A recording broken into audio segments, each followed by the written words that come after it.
again. Yes, I do. Yes, I do. And I tell you what, if, and I can see the mic is bouncing, but I'm just saying, people like Josh Anderson out there, Josh, if you're out there, my friend, let me know if you can hear me. Just let me know if you can hear me. Because if you can hear me, then it's all good. But get ready. I'm going to go through the lineup right now. I'm going to bring you the starting lineups as they are. And I'll tell you, it's interesting. It's interesting. It really is. I'm going to tell you a story in a second. But before we get there, I want to take you into basically results. Now, if you didn't know, first two matches, Canada beats Ukraine 4-2. You know that. You know that. Ivory Coast loses to New Zealand 1-0. Now, recently, yes, just hours ago, Ivory Coast and Canada find out what happens in the next game. New Zealand losing to Ukraine 2-1, like I said they would. Remember, I told you straight after the Canada game, Ukraine's going to be looking to do some damage and get something back, and it nearly went to a draw, but Sinchenko got another goal, and it was another 75th minute goal for him to take another win. Yeah, for the Ukraine. So right now, you got three teams sitting on 3 points at the top of the league. Canada on top, +2. New Zealand, 0. That's the goal difference with 3 points. Ukraine, -1, 3 points. Everybody's got 3 points, but right now, if it finished right now, Canada would be the champions, and that's a good thing because we want to be champions. Another trophy in the trophy cabinet. When you get a trophy, you collect more. That's the point. The table, as you can see, is as it is. Now, what does Canada need to win the title? A draw would be good enough. A draw would be good enough. And I'm going to tell you about the starting lineup pretty soon, but a draw would be good enough, no doubt about it. Ivory Coast would have to go overboard to win this title today, to come from 4th to 1st in one game. By the way, go down to the library, and big hello to everybody from Ivory Coast, Côte d'Ivoire, and big hello to all the Canadian fans. And I'll tell you what, go to the library. Yesterday, I was at a Canadian Premier League game, Cavalry FC. It was a crazy nuts time. So much fun. Check that video out after this. But Canada needs a draw. A win, everything's done. If Canada were to lose 3-0 today, if that could happen, then you would see Côte d'Ivoire and New Zealand become champions. If we lose 3-0. If we lose 4-0, then Côte d'Ivoire are outright champions. That's what I'm saying. But I don't see that happening. I see us taking it as it is and getting 3 points. Looking at the starting lineups for Team Canada, Dane St. Clair in net, not Maxi. I tell you what, last game, Crepeau was amazing, wasn't he? Yeah, he took 2 goals, but he was top draw, and he always is. Dane St. Clair in the net. Samiade Kube out on the wide side in defense. Kone, Cornelius, and Joel Waterman on the far side of defense. Ricky Larea and Jebison in midfield. Further attacking midfield / forwards. Ahmed, Osorio, Nelson, and Kyle Laring up top. Now, starting up top. Yeah, I said Kyle Laring up top, not JD. We'll get to the subs real quick. Pepe up top for Côte d'Ivoire, Ivory Coast. Then you've got Adingra, Kosunu, and also Guestan. You've got Sangare and Kasia in midfield. And then in the back four, Singo, Guegan, Akbar, Conan, and in goal, Sangare. So it's going to be a tough game. Ivory Coast looking for something big. Remember, Canada is ranked 30 in the world. I've got a story about 30 in the world for you right now. Bringing up another screen, bringing up the game. But Canada ranked 30 in the world right now. Canada ranked 30 in the world right now. I said 2 years ago, when we get close to the World Cup, Canada is going to be raising their stats, getting higher in the rankings. Remember Qatar back in the last World Cup? I'm not going to tell you how they were ranked. But what I will tell you is go back to what they were ranked 2 years before the 2022 World Cup. And then you'll see, big up Paul Richard Bois. The game will be showing to us. Absolutely, man. Absolutely. But like I was saying, look at Qatar at the last World Cup. They were ranked pretty high at the World Cup. 3 years prior to that, they were not that near, roughly 100. Go and look up the rankings. Canada's going the same way. And I said it would go the same way 3 years ago, 2 years ago, this year. I've said it as well. The closer we get to that World Cup, the higher the rankings are going to be for Canada, because FIFA do not want hosts to look bad. I'll give you another example. South Africa, the South Africa World Cup, way back in the day, yeah, not too far away, but they were ranked pretty high too. Check out the rankings of Qatar, South Africa at their respective World Cups going back in time, and you'll see how FIFA pumped up the numbers, and they do. Paul Richardson, big up to you, mate, big up to you. Wasn't ignoring you. The game will be shown to us. Yes, absolutely, man, absolutely. So, like I say, when you get close to a World Cup, you certainly see FIFA help the hosts and make the rankings a lot higher. Now, just there, you can see a little World Cup. In the background is another World Cup. It's iridescent. I've got it specially made. For the World Cup, we're going to be giving World Cups away during the World Cup. So remember, that's one of the things we've got coming. On the starting lineups, Untold FL, good up to you. Good rotation, my friend. Nice to see you again. Jebison, yes, I got to agree with it. It's nice to see a nice rotation with Jebison. Also, Kyle Laring getting in there as well. He's going to get some time too, yeah? This is a team where I think that this is a game where Kyle Laring could probably either look good or be shut down. But the rotation throughout the team, I don't know if you've got the whole starting lineups, but you know what? Just for one more giggle and gas, I'm going to go through the starting lineups really quickly for you, my friend, so that we've got it all together. Canada is Dane St. Clair in net. Adekube out wide in defence. Kone, Cornelius, and Waterman on the wide side defence. Midfield, Ricky Larea, Jebison, love it. Watch Jebison try to outshine Larea. And as long as Jebison stays quiet, because Ricky's a yapper, right? He'll do good. Ahmed, Osorio, Nelson, and Kyle Laring up top. So nice to see Kyle Laring and the guys getting it together on the field, getting a few team minutes. Because otherwise, if we'd have drawn the last game, I think we see a bigger starting lineup. Absolutely do. But I'm saying this much. Canada needs to win to get the title. They can get a draw and still get the title, but they need to win. Let's get this winning situation carrying on each match. As we go closer to the World Cup, we need to keep the games going, and we need wins coming in. Remember, after this one, it's the Gold Cup. This Friday, I'm going to be talking with two gentlemen, Reese and Doogie, from a Canadian podcast here in Calgary. I'm not in Calgary, but I say they're in Calgary. We're going to be talking about the Gold Cup. So come back Saturday. I'll put a show together, reference the Gold Cup, lining that up. I tell you what, I'm looking forward to the Gold Cup. Like this trophy tonight that's on the line, this is time now for Canada to start getting used to being in the Final Four of anything in CONCACAF and anything we try to get into. Yes, the World Cup is a real stretch to get into the top four, but I'm telling you now, all the big teams always win trophies and they always collect trophies. If you're a winner, you're a winner. And I'm telling you now, we need to win this. We need to win the game. We got power on the bench to come in later. It's nice to see the rotation for the field. Welcoming everybody, Cote d'Ivoire, Ivory Coast, and Maple Leafs fans, Les Rouges, the Reds. And I'll tell you one thing before we get into the game. Years and years and years and years ago, I would always watch Canada. And if you didn't know, I've been in Canada 33 years now, worked with TSN out west in Edmonton, done TV for radio, had my own TV show, radio show, for soccer. Ultimate Soccer Show was the name. Check it out online, you'll find out. But for years and years and years, just like you, I'd get ready for the game. There goes the keyboard. I'd get ready for the game. And most of my mates who are Canadians, they're like, why are you wasting your time, man? We're not a soccer nation. I'm like, yeah, you are. Yes, you are. You just need to build it. And for years and years and years, I'd go home because I wouldn't go to a bar because it really wasn't promoted that great, right? And I'd be hoping for a result. I'd really be hoping for a result. And it wasn't necessarily going to happen, was it?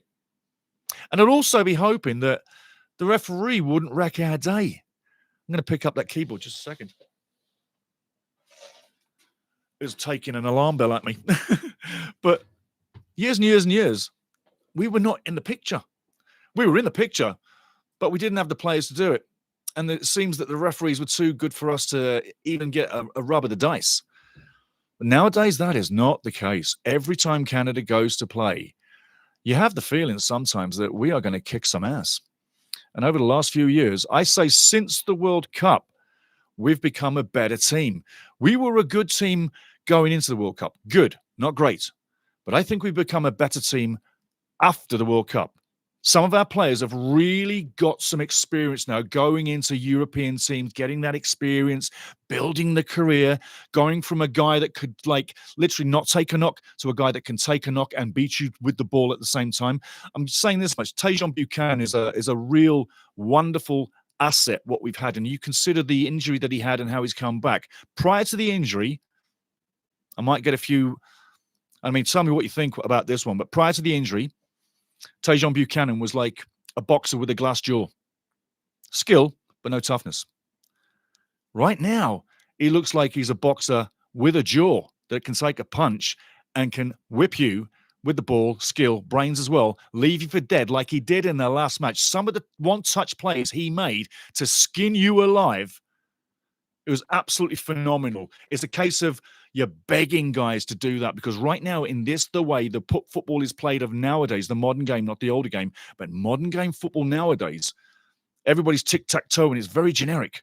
And when you get one guy that can split 3 lines or split 2 lines with one pass, bang, that's why you win football matches. That's why you win soccer games. I'll tell you what, we have some weapons in Canada. We really have weapons.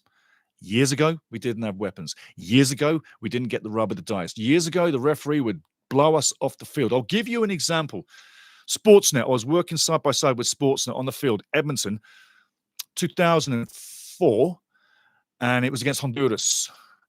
And the referee was Benito Arcundia, Mexican referee, Benito Arcundia.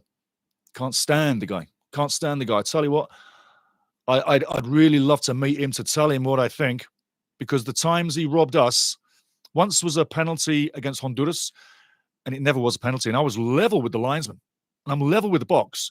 And Gene Principe from Sportsnet screams over to me. He said, Steve, he goes, any contact? I went, no contact. I went, that's never a penalty. And he looks at me. He goes, I think I agree with you. Referee gives a penalty seconds after. He really took a little bit of a debate time, but bang, bang, he gave that penalty. Then you can say in the Gold Cup in the past as well, we've had some misfortune. Again, we weren't the big team.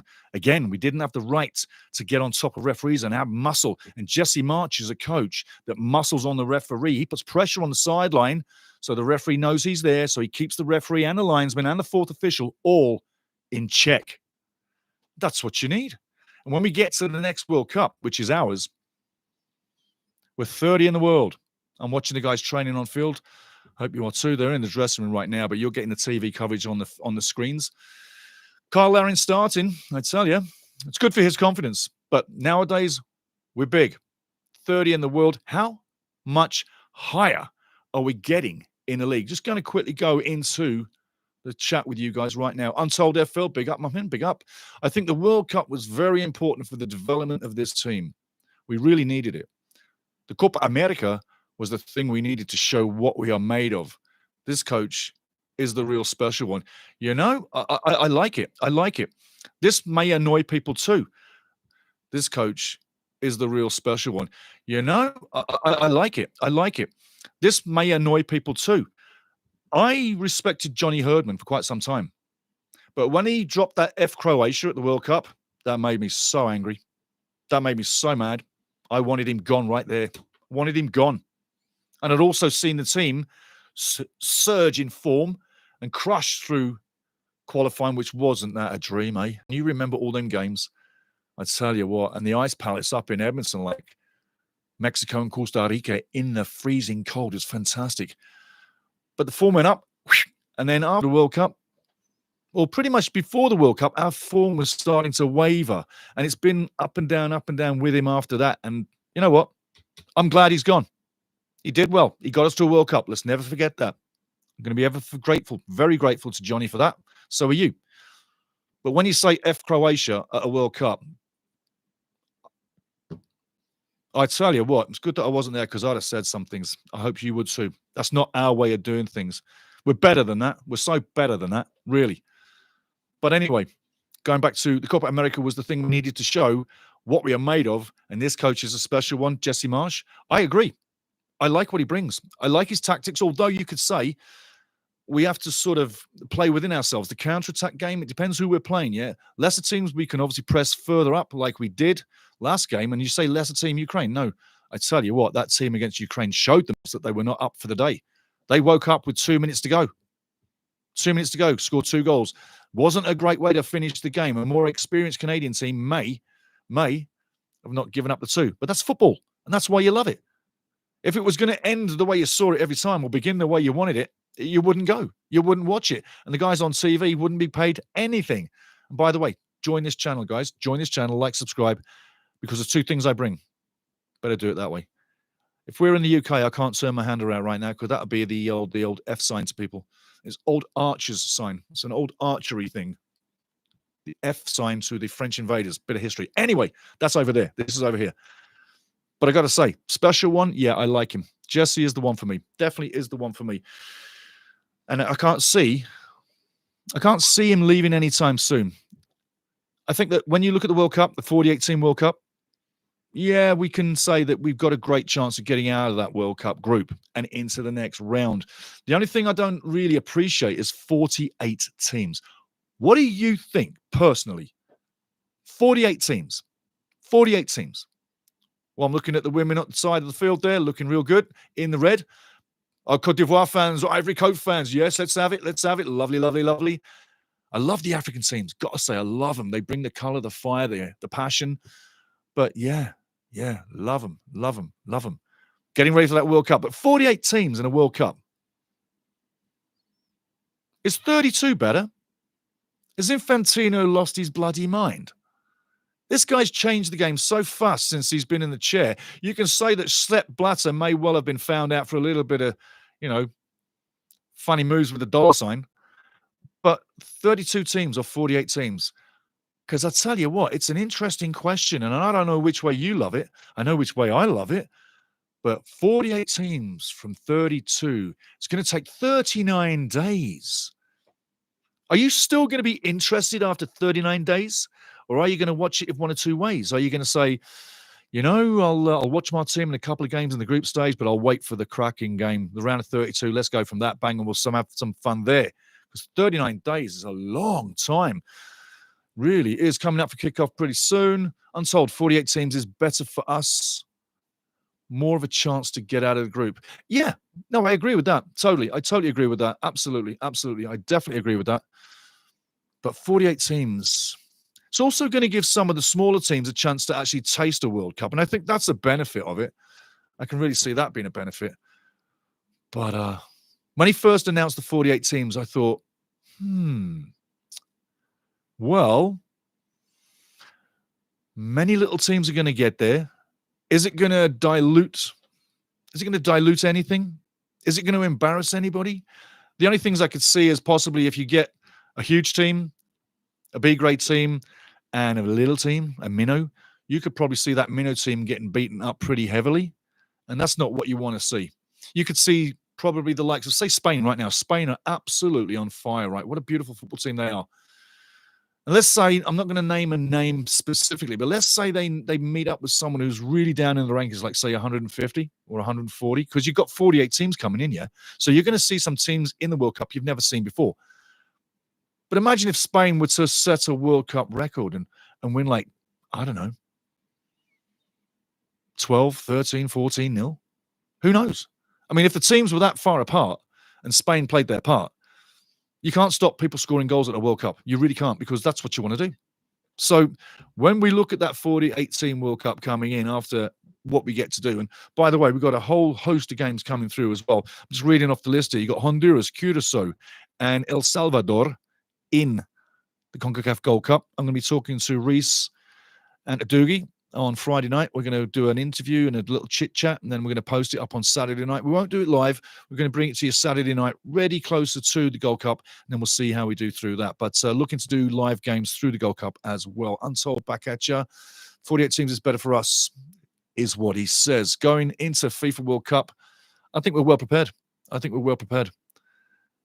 And looking at the scenes now, looking at the field, I've been at that stadium, BMO Field. The first time I was at BMO Field working at the stadium was 2007. It's not the stadium that it is now. It was very basic. It really was very basic. And the end where the field is, nearest the big lake, there was no end. There was no cover. It was very basic. But you know the one thing that was great about it is we had a game going. And we had a professional team. And it was the first one per se Major League Soccer second time around, and we're all crossing our fingers, hope we had a game going, and we had a professional team, and it was the first one per se Major League Soccer second time around, and we're all crossing our fingers, hoping that it's going to be able to survive. Once you join the Americans, I think you're getting help all around. Then it's just a matter of time. And there's a guy called Bryn Griffiths in Edmonton, and he's a very big man in the media. Bryn Griffiths, wonderful fella. wonderful fella. And I had the fortune to work with him on his show a couple of times. I was guested just for a segment. Nothing big, nothing big. He had a massive show up in Edmonton. And he said to me, Steve, I want to get you in Thursday mornings. I'm like, fine, yeah, absolutely. Love to. He says to me, he says, what's the future of Canada? I went, the future of Canada? I went, what are you talking about? He went, no, soccer. He goes, what do we got to do? I went, well, what we've got to do, literally, we've got to get 3 teams in Major League Soccer. I said, don't get me wrong. I said, it would be a lovely thing. And we're talking 2004 here, by the way. I said, it would be a lovely thing to have a Canadian Premier League or a Canadian League or Canadian Major League, not like the Americans, but similar to. I said, but I don't think it's feasible. I said, really, because of this. I said, we are such a massively huge country. The actual distance people have to follow, the stadiums that you need to be putting in place, the sponsors that you don't have right now that you need to. And I'll tell you about sponsors in soccer in Canada. They're very reluctant to step up at the plate. Very reluctant. They'll step up to hockey anytime, and basketball per se, baseball as well. But in the early days, they would not step up to soccer at all. Even your local TV companies, if you're not paying them dollars, they're not going to show your product. So at the end of the day, I said, no, the future is not with a Canadian league.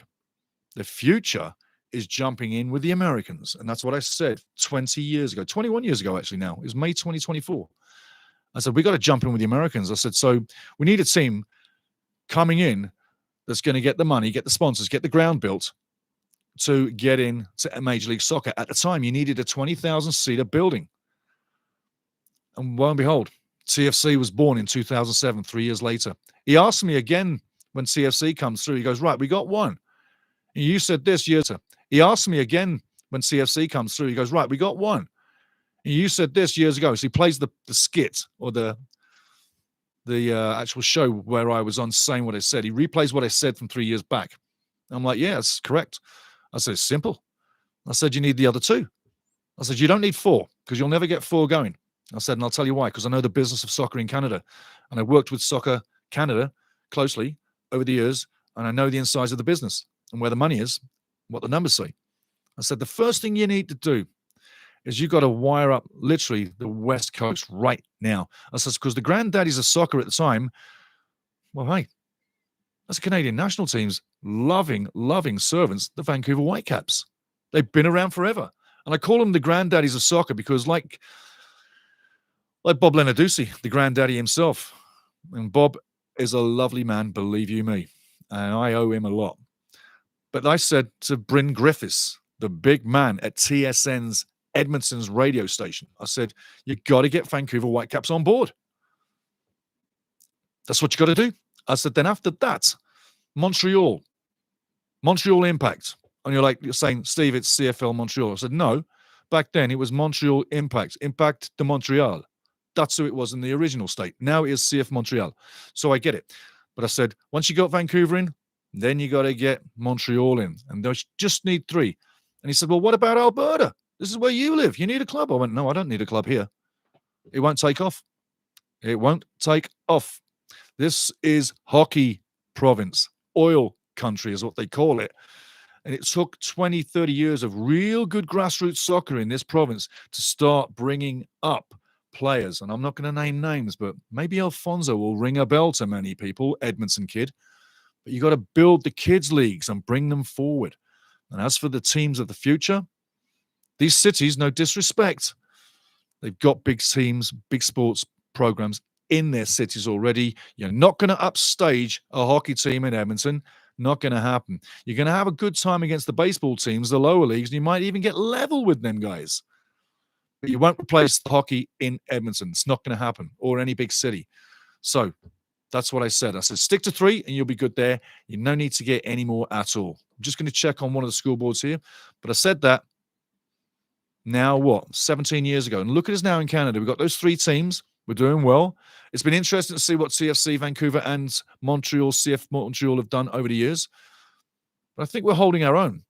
And when you see where we were 30 years ago to where we are now, and I say we, I'm Canadian, where we are now, our country has come a long, long way. The fans have come a long, long way. The numbers have gone up, up, up every year, every year, every year. We've got about 3.5 million Canadian fans in Canada, if you didn't know. When we play a massive game at the World Cup, you're going to have about 3.5 or anywhere from 2.2 to 3.5 million Canadians watching Canada on TV. If you want to go back and check out 2022 World Cup, check out the numbers, but that's what it'll tell you. So there's roughly 3.5, not hardcore fans. No, not even close to hardcore fans. Casuals watch when they can, not when they have to. There is a hardcore ratio within Canada. And when you look at the end of the field and you see the Voyagers and all the Red fans and all the Ultras, as I call it, times that, maybe, I'd say, times that about maybe 10 right across the country for fanatical. It doesn't come up to 3.5 million, that's for sure. No, it doesn't. Just going to check one of the boards so far, and I'll go back into the chat just a second, guys. I just want to check something here. There we go. Here we go. Going back over. Excuse me. But still waiting for things to happen. It will happen soon. But yeah, think of those things that I was talking about there and what I was saying. But over the last 30 years since I've been in this country, man, I'll tell you what, and ladies and gentlemen, I should say not man, ladies and gentlemen, we started with nothing. We had nothing. We've come a long way. All the seniors, I'm in the senior crew. So if you're senior crowd, big up to you. If you're junior crew, well done. Come on and build some more, bring in some fans. But when we started, this guy in the media 30 years ago, Canada wasn't in a good place in the soccer world. Now we are. Now we get the rub of the green. Now when we go to competitions, when we go to competitions now, people really do not know for sure which way it's going to go with us, and they could be a big team. But they don't take Canada for granted anymore. And the referees, well, they got a bit more respect for us too. So life is good. We're literally 1 year away from the World Cup. We're there. Many teams are going to qualify and get there. But we're there, 2 back-to-back, third World Cup coming up. That feels good because 30 years ago, 20 years ago, 10 years ago, you, me, would have said, not a chance. Not a chance. Not what we've been having, but what we've got, yes. So there you go. Just line you up with that. Some little bit of history, some good stuff coming. And games after, there's a game coming up after the Gold Cup. Romania, then it's Wales, and then there's another game to be determined. The game against Wales, you don't want to miss. September 9th, you don't want to miss that one because I'm really right in both ways. The Wales and the Canada thing, well, if you follow this channel, you'll know why. But if you don't know why, I'll tell you now, is that every single WREXHAM game and every single... Yeah, you heard WREXHAM. Yes, and for years. Every single WREXHAM game, I do a live watch-along. Also, with the summer tour, when they get the watch-along going, I'll be doing those live games too as a watch-along. So join us for that. Remember, like, subscribe, join the Ultimate Soccer family. You'll love it. I'm also going to be doing live watch-alongs for Canada as well, all the way through till the World Cup as usual. So get a load of that as well during the World Cup too. And even, hopefully, I'm going to be in Vancouver at the World Cup as well. So that's my plan moving forward, okay? Let me have a swig, guys. But, no, there's nothing in it. Nothing in it. I wish there was. I went to a Calgary game, Cavalry FC. I went to Cavalry FC yesterday. Check the video down in the library. You'll love it. It's me when I've got something in the pop. You'll see. You'll see. You'll see. Untold 48 teams is better for us. More of that. Untold message track. Okay. I'll tell you this though. Looking at the games, looking at the starting lineup, we're back into the Cavalry game and back into everything else. I think this team gives people a lot of time. I think guys who are going to be influenced tonight and get a little time and maybe be the inspiration up front. Ahmed, I think that he is something I love to watch. I really do. I really do. I don't think we've seen enough of him. And I'm glad that he was included when he was. When he first came in, he was like Tajon Buchanan of old. That story I told you about Tajon years ago being a little bit of a, boxer without a jaw or boxer with a glass jaw. Took a hit, went down, couldn't ride the tackle, couldn't take it. Ahmed was the same thing. Now, he's not. And if I look at that team right now, I'd say we're in here with a chance of at least getting a point. I'm interested to see what Kone does in the back line. I would rather see him in midfield. However, like I say, he's giving people time. Also, it's a very good time to test people in different positions. You may not have the perfect game one day. You may have to replace a player with what you've got on the bench. And what you've got on the bench isn't exactly what you need to replace the player that's coming out either injured or otherwise. So it really does let me think that this is going to be an interesting game. How is the harmony of the flow of the ball going to be? You got guys in different places, not exactly square pegs in round holes, but they're in positions what they're normally going to be in, right? Just a couple. So it's going to be interesting to see how the flow of the play goes, how their understanding is in the position, and are mistakes going to be made? Looking in for that. But again, Cote d'Ivoire, I tell you, 41 in the world right now. And, 10 years ago, 12 years ago, they were actually 12th in the world. Now they're 41. They're 12th in the world. 10, 11, 12 years ago, they were 12th in the world. Now they're 41. Let's see what happens. Remember the last game they lost against New Zealand. So I'm sure Cote d'Ivoire is coming in. Ivory Coast is definitely coming in to get a result, at least not to lose. I'm happy to see Dane Sinclair in net. I like the guy. I really do. I think the team's pretty good. Ricky Larea midfield. What do you think of Ricky Larea in midfield? Are we going to see a chippy Ricky? Hey, is he going to be yappy and happy? Because Ricky brings it, doesn't he? Hey, he really does bring it. By the way, this is the highest ranking Canada has ever had, ever. We're 30 in the world. I'm asking you again, what ranking do you think we're going to be when we get to the World Cup? Are we still going to be 30 or are we going to be higher? The game is about to go underway. And I won't be recording and talking every move because you know the game of football. That is the funniest ever kickoff ever, man. So anxious to get going. He's having a word with Osorio. Oh, he's blaming Osorio. It wasn't Osorio, it was the ref. Anyway, ball is live. We've got the game going. Let's see what the crowd does tonight. See how big the crowd is. And here we go.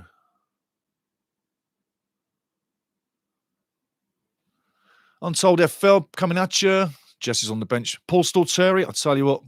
Could Paul Stalteri be a future coach of Canada? I know, Paul. Do you have the ability to be a future coach? Remember, he was big at Tottenham, big at Werder Bremen in Deutschland, big with the national team. Total hard man defender. Clever. Moving the ball swiftly now. Cote d'Ivoire, nice tic-tac-toe down the line. Looking to put them all in the middle. And a good interference. Well done. Nice play. Back into the chat. Untold FL. I'm being honest. Estacio and Saliba is much more balanced. I agree. Kone has much more individual quality, but the balance is better with those two. I absolutely agree. Can't argue there. And I think there's only one place for me for Kone, and that is in the middle. I like what he brings, and I do enjoy his game. Kone really is a lovely player to watch. And remember, he was young coming in and has really blossomed over the years. Let's see what happens off the corner right now coming in. Got a referee who's really delaying things right now. Look for the referee to be really robotic because that's what he looks like right now. Is he trying to make a name for himself? Ball coming in. Okay, it goes wide. Let's see what they do with this. Over and by miles. Sly on me. What's happening, champ? It's delayed. Yes, it is delayed, mate. It's on its way now. Yeah, we were all waiting. I haven't got a news on that, but I guess they had a big reason, but they'll tell us eventually. But I haven't got any feedback on that whatsoever. I was kind of like wondering as well. I mean, hey, but who doesn't mind finishing a little later on a football night, nearly in the middle of the week? But hey, I'll take it. And the game is live. It's up for the Canadian Shield, but big on in. Sly on me. Nice to see you. Remember, like, subscribe. And hey, whatever you got, drop down below. Make a comment anytime. What do you think the score's going to be, you guys? Come on. I haven't heard anybody say a scoreline here. Get on the scoreline. What's the score going to be? Come on. Grow some balls like me. Have some. Get on the ball. What do you think the score's going to be? Who's winning tonight? Don't take the last game as the form because everything can happen in one night. But I tell you, it looks like Cote d'Ivoire is literally coming in to get something done. And don't kid yourself. We've got great goalkeeping as well. But yeah, what do you think the score's going to be? Untold FL, 3-1 Canada, no clean sheet. when we were 4-0 up in the last game with 2 minutes to go, I wasn't saying clean sheet. And if you were listening, and if anybody is listening, I never jinx a clean sheet. You know why? Because I don't like being bad on the goalie and the team defense, but more so on the goalie. But 3-1 is good. 3-1 is good. Yeah, I like that. I like that. I like that. I'd love to see it. That'd send another signal around the world exactly to everybody now on the African continent, because we just did the Europeans. Now we're playing the African continent. If we get a win here, that'll send a message to Africa about Canada too. So we're building a reputation as we're walking into the World Cup. Remember Qatar? They played a lot of games before the World Cup, last World Cup, and they did start to build a bit of reputation, even if their FIFA ranking was inflated, like South Africa's inflation in the South Africa World Cup. But we're building a reputation. So 3-1. Rich Woody, big up to my man. Big up my man. Rich Woody says 2-0, all second half goals. All second half goals. I tell you that. I'd take it. I take it. I take it. I take it. Rich for Canada. Come on, my son. Yeah, absolutely. Absolutely. Absolutely. No, nice to see you, Rich. Woody, sign up, get in here. And remember, we do all the Canada games. We do all Canada games. And we do all WREXHAM games too. Check the library down below. And I also, in person, go to Cavalry FC. I go to Vancouver FC in the Premier League games in the west of Canada. I used to go to Edmonton FC when they were here. Would love to see those guys come back. Would love to see those guys come back. If you look over my shoulder, there's a couple of passes. There's a few passes up there from the CPL League. And the newest one is 2025. Yesterday at the Canada Premier League game, Cavalry FC beating York United 2-1. Great game. Massive crowd. Canada are moving forward. Beautiful tic-tac-toe play. Again, owning this right side of the field, just like we did against Ukraine. Tap it off. That's a lovely little play there. Canada keeping well possession here. Good skill on the ball. Ricky now. I tell you what, lucky to win the throw. Lucky to. There you go. There's a lovely little play there. Canada keeping well possession here. Good skill on the ball. Ricky now. I tell you what, lucky to win the throw. Lucky to. There you go. There's Ricky. There's Ricky. He's getting chippy. He's in there. Get out of my bubble. My name's Ricky Larea. I'll kick your ass. You got to laugh at Ricky, man. He's just nuts, isn't he? Eh? He will go with anybody. And that's good. That's good. Because years ago, we didn't have anybody who went with anybody. We always had to behave ourselves. So good on Ricky. Get in there, my son. Let's boss this, boys. Absolutely. Richie's bossing it too, mate. Exactly. Years ago, man. Years. And that's another thing, right? For years and years and years and years and years, like you, I've watched TV and no one's got any passion in the microphone. It's all straight. Listen, this team is big enough to scream your ass right off about every given moment. We've got a great coach, great coaching all around, yeah? Got players playing all over the frickin' world. There's nothing to talk down about with Canada. It's time to push your chest out and know what we got. Own it. I mean, I say let's have it, really, because I love watching this team. I've loved watching this team for 30-odd years, and this is the best it's ever been for me and for you. So I say talk it up, be up, don't be down, and literally walk around with your chest up. Free kick coming in. Oh, that's a lovely one. A nice. Good tackle, son. Get it on net. Get it on net. Get it on net. Come on. Big scramble. Nice. Touch it one more time. Oh, in you go. What are you talking, ref? Oh, unlucky. Let's have a replay on that one. Jesse's just nice and cool on the bench. But again, you just got, just offside, Jess. Larin, wake up. Tell you, mate. Honestly, tell you, mate. Wilbur 2, up to you, mate. Big up to you. Big up to you. Welcome in. Remember, like, subscribe, everybody. Joining the show. It's never simple what we do, but it's never boring. Going up against a big ball in the box now. Come on, get on the end of that one. Lovely clearance. Canada's defense over the last few years, I tell you now, it's getting better and better. But under Jesse Marsh, I think we're a better defensive team. Johnny Herdman did a fine job. Let's not rule that out. But Jesse Marsh, I feel, has us set up better. He has a better understanding of the modern-day game, better than Johnny Herdman, and simply because he's a real coach. Now, that's not disrespecting Johnny Herdman. not at all. But he is a real coach. That's what I say. He came through the game. He came through, no disrespect, but he came through professional football. Then he coached professional football. Johnny Herdman came a very much different way. He came from the development league in Sunderland area. Then he went to New Zealand, coaching the young ladies, New Zealand, then the New Zealand ladies. Then he came over to Canada ladies, and then Canada men's. It's a different way to go. He got results and he got success, But I'd sooner have the man that played the game or the woman that played the game to coach the men or the women respectively. That's the way it needs to be, because playing it, as you know, you understand positions and plays and senses and stuff. And if you never played it, you don't. It's really that simple. You know the nuances of the ball, how it rolls. A coach knows the tactics and what he wants to have you do. It's a slightly different world. Anywho, Untold FC, I don't think anyone can really be negative about this team. No way, no way. If you know football, everything is a process. Oh, absolutely, mate. Beautiful. No room to judge yet, but there is big progress. Agree again, my friend. Agree again and agree again, agree again. Wilbur 2 just popped in to say hello because it's getting really late here in Norway. Oh, Norway. Beautiful, beautiful. Good luck and wish you a comfortable win. You should stick around. Stick around. It's going to be a great game. Hey, if you stick around, like, subscribe, sign up, get in here, because this is what we do every game. And there's more coming with Canada. Hey, we've got a Gold Cup coming. Don't forget, we've got a show coming on Saturday. I'm going to be talking to Reese and Doogie, what we think is coming up on the weekend about the Gold Cup. 8 minutes in, coming up to 9 minutes in, 0-0. Both teams making things in the middle, but nothing really in front of net. No one's really built up a pattern of play, but it's getting close. And I think you're going to see a possible mistake or two. Nice hands by Dane. If Cote d'Ivoire are going to play that long ball all night long, I can tell you this. They're going to need a lot of luck for that to come off. I think Canada's too good to be outdone by the long ball over the top. This is nice play down the wing now. Canada holding firm inside the box. Inside the box, he just misses it. And is he offside again? Again. Ahmed just offside, wandering a little bit. Let's have another look here. Yeah, definitely got a foot offside there. Just needs to watch the play. I think he takes his mind thinking that the guy on the inside is covering his run there. He's looking the wrong way. Easy to do. Shows promise, though. Shows promise. If he was onside, it may have gone differently. However, it didn't. Coming up to 10 minutes. Wilbur 2 subscribed some time ago and always leave a like. Good night. Go Canada. Thank you from Norway. Loving it. You know what? I've been to Norway. When I lived in Europe, I went to all the European countries because football makes you do that. It really does. And you love it. If you're going everywhere for football, what better time? I tell you what, Kyle Larin and the nice little back flicks, you better hold on to the ball. You're not that good.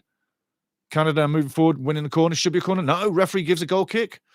Nice referee. Thank you, referee. Wilbur 2. Rich, he says, I know these are friendly games, but must always take away positives and foster good habits in the match. Make those tackles memorable, you Canadians. Absolutely. Got to agree, man. Got to agree. Get stuck in. The one thing about Canada, Rich, is that they will bring out a toughness when they get leaned on, you know. They're a clean team is what I'm saying. They're a silky team. They like to play clean, and that's going to get called up as well. And you know what? Well done, Kyle Larin, for not booting the ball away. I understand the frustration there, bruv. But it was a foul, but unlucky. Just unlucky. But yeah, it's yes, mate. I'll see you around soon. That's for Wilbur 2. Great to hear. See you around. Big up for Wilbur 2. But yeah, Kyle did very well to keep his calm there because he could have lost it. He could have done a chippy Ricky, yeah, and got in the book. And is Ricky going to stay out of the book? You know, if he gets chippy in the game, do you think Ricky can stay out of the book? Or do you think he goes in the book? What are you thinking? I mean, you know Ricky. You know what he's like, yeah? You got to love his passion. The uncontrolled FU syndrome to the opposition. I mean, he just gets right in there. He gets so caught up. Do you think Ricky's got a bit of Irish blood in him somewhere? Because he so gets fired up, doesn't he? So gets fired up. Love it. Gotta love it. Gotta love it.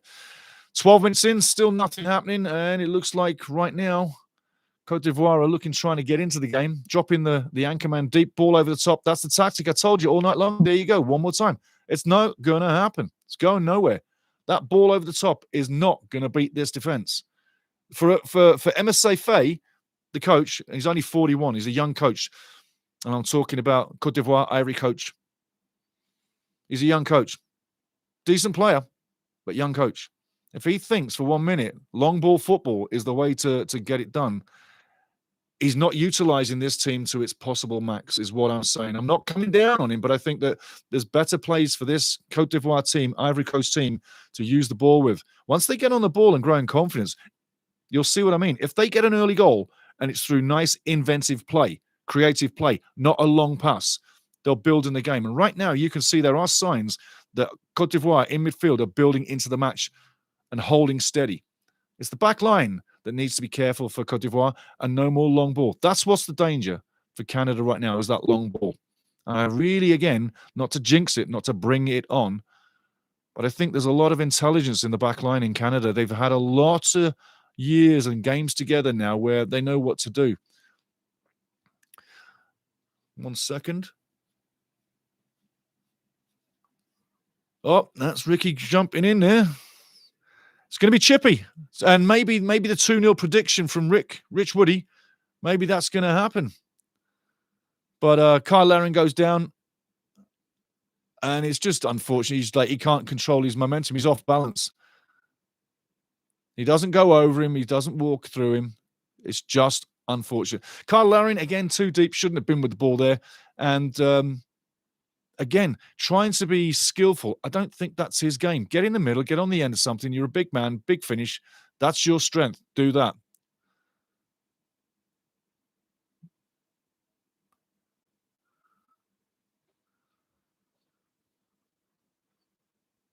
I think there's a chance that this really eventually could start to get chippy. It's 15 minutes in, coming up 0-0. Both teams showing that they can get into this. But Cote d'Ivoire are moving a lot better than they did in the last match, that's for sure. And there's a lot more fights. You can see the fight going on. Like this is going to be a good battle. Because we've got a team that's not, per se, our starting lineup. We got players in the groove who don't normally get the time that want to prove. Okay? And they're going to play with a bit more fire in their bellies for Canada than if they were just coming on as a substitute for maybe a big game where the big team was starting. Yeah. So there's a few imbalances between teams that could make this one go a little bit over the top. Sami Adekugbe down. Yeah, I don't know what's going wrong with him. He's not holding anything. I can't say what's happening with Sami. He's on the ground right now, lying down there. He's got his hands clasping over his chest. And they're bringing him a Gatorade like that's going to do any bloody good. And I'm only being funny, guys. Hey, I'm sarcastic. If you don't get it, you never will. But Sami's gone down. I'm looking. It could have been a boot. I just can't say. Could have been stood on. His hand might have got stood on, or he could have caught a boot. But it wasn't malicious and it wasn't meant. It was all in the fracas fighting for the ball. Fans in the crowd having a good time. Both sets of fans. It's nice to see. It's lovely to see Ivory Coast fans in the crowd. There may not be as many Ivory Coast fans as there are Canada fans, but that takes your mind back to not so long ago, in actual fact. Let's say 7 or 8 years ago. Score is right now 0 apiece. Voodoo Pork Chop. I tell you what, welcome in, my friend. The score is 0-0. Both teams have got chances, but no one's really hit the back of the net. No one's had a chance, really. And Cote d'Ivoire going for the long ball. But Dane St. Clair in goal has cleaned up the long ball all time, every time. Sami Adekugbe's back on his feet. Looks like he got a kick in the ribs or something. And the referee says, let's carry on. Let's go again. He didn't see, the referee didn't see anything. He just told Waterman, I didn't see anything. And that's honest for the referee to say that. He said, because I think maybe some people think Sami may have been stamped on. I don't think he was stamped on. I think that's something that may be between the players. They were closer, but I don't think so. Anyway, Sami's back on, and things are looking much better. But yeah, Voodoo Pork Chop, what a great handle that is. I have yet to see a better one on that. Voodoo Pork Chop. The score is 0-0. And I'm looking in the crowd, and I'm looking for the crowd. Last game was 20,000, just above 20,000. I think this one might not be as big. Right now, 17 minutes gone. Ball coming back to Dane St. Clair in net. On the ground, left side of the box, takes a look, holds the play. Now he's the general for a moment. Launches it up to halfway.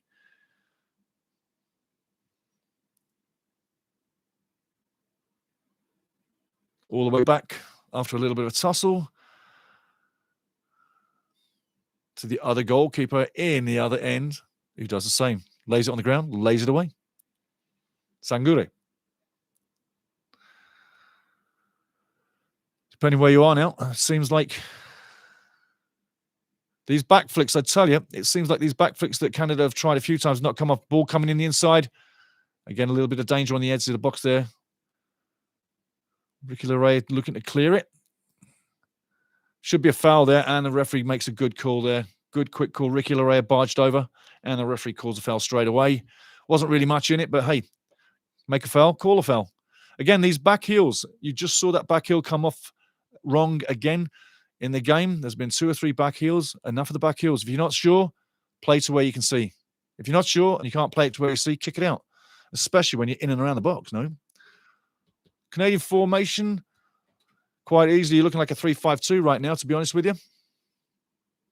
5 in the middle, 3 at the back, oscillating the ball left to right. And you got 2 strong men up top. You're looking at 3 when we were without the ball. Without the ball, you're 3 up top, making more space for when the ball comes in. We're trying to clog the middle, basically. Trying to clog the middle. That's a handball, not given. You see the 3 drops to a 4 when we're under attack, but we got 3 at the back right now, yeah? You see the 3 at the back? There's your defense. Oh! I tell you what, that's your first card of the game. There's your first card of the game. Absolutely. Sammy's getting him back. That's pay you back. That's pay you back. You can say what you like. That's pay you back. Now Sammy needs to be careful. Trouty McTrout. Soccer Steve, nice to see you too, bro. How you doing? Long time. I've got to say, you're going to be around all the games, to the games, through the World Cup, and we're looking to get into Vancouver and do some stuff as well at the World Cup as well with Canada. But yeah, Trouty McTrout. That's another big handle, Trouty McTrout. He's an Edmonton boy. He was an FC, it still is an FC Edmonton fan if I'm not losing my marbles. And Trouty McTrout says, go Canada. He also says, would love to hang out in Van City. Hey, I'll tell you what, Vancouver's going to be nuts for the World Cup. Toronto too, but I tell you, World Cup cities are going to be nuts in Canada. Get your tickets early. I'll get my press pass. Get your tickets early, guys. Seriously. Free kick on the edge of the box. Good to see you, son. Welcome back to the frame. I know you've been busy. 20 minutes coming up, and we're looking at really a game of attrition, guys. The referee's having a lot of yakking, but I think the referee needs to walk away. Let him talk. You got a carding system, ref. Shut your yap. Let him play. Let him get into it. Let's have a game because you're destroying the play. And he's still yapping at the players on the edge of the box. Great save by Dane Sinclair. This referee is still yapping at the players as the ball is about to be played. He needs to leave them be. I'm not against referees. I respect referees. But this guy is ruining the game. Let him play. It's like a game of hockey, right? Shh. End to end. Loads of hits, loads of shots. That's what you want. Every time you hear the whistle, you're not hearing anything. You're not watching anything. To the referee, watch this referee. He's too close. He's too eager to get something at the call. Watch him. Ball coming in, corner. Nice corner. Deep in, goes outside the box. Côte d'Ivoire keep possession. Everybody's wandering out. Where's he going? He's going back to the goalie because he's got no confidence. Now that ball there should have gone straight over the top to keep his team up the field. Why you play it back to your keeper? I have no idea. What do you think? Why don't these guys just play the ball back over? I know you can say offside. But if you play it quick enough and to the right player, you won't be offside. I just can't understand the tactics of today where they play it all the way back to the keeper. Leave the ball up your end of the field. That's the best defense you'll ever get. I'm just saying. Attack is your best defense. Keep going backwards, you're going to get scored on. Ball coming through now. 3-on-3 for Côte d'Ivoire. Going wide, left side. Let's see what he gets to do. Takes a man, beats a man. Comes back inside. Goes nowhere. Holds the ball. Going back. Going nowhere. Going back to the goalkeeper. One more time. No, intercepted. Côte d'Ivoire got some good plays going through, but it's that long ball every time. They're looking for that through ball or the ball over the top every time. You just can't do that. You could do that to Canada 20 years ago. Nice save there from Dane Sinclair, though. Dane Sinclair made a great save there. Didn't get caught out. But again, this referee, let him play. Stay away. Keep your whistle out of your hand. Côte d'Ivoire now coming into some decent possession play right now. They're looking to speed the possession up, but too fast. You know that the coach, Emma Safai, has just said, let's start getting the ball, speed the ball up. Let's get the tempo going. Because right now, the game has got no tempo. Ricky Leray with the throw-in on the sideline. Chippy Ricky, come on, son, let's have it. Come on, Chippy Ricky. I'd love to see him go mad again. He hasn't got a yellow card, so he can still get one. Chippy Ricky. I love him. I do. Scrappy in the midfield, but Cote d'Ivoire come up with the ball one more time. They're coming into the game. They're getting a little bit of confidence in this game now, coming into the ascendancy, you'd say, but it's still a game of attrition. Still a bit of a scrappy game.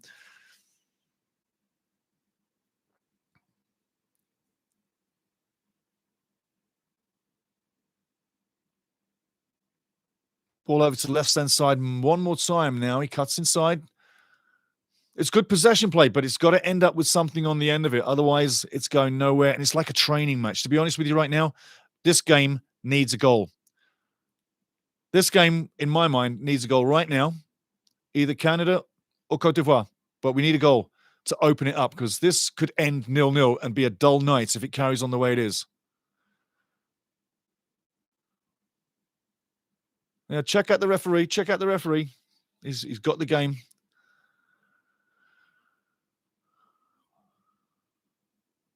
Guegon's down on the ground. 23 minutes in, coming up to 24 minutes. He just woke up. He looks like he just got knocked out. Watch this. Watch this. Bang. There you go. That's what did the damage. Watch the knee. He got on the top of the head. That will daze you. That will daze you. It's good to see him back up. It's good to see him back up.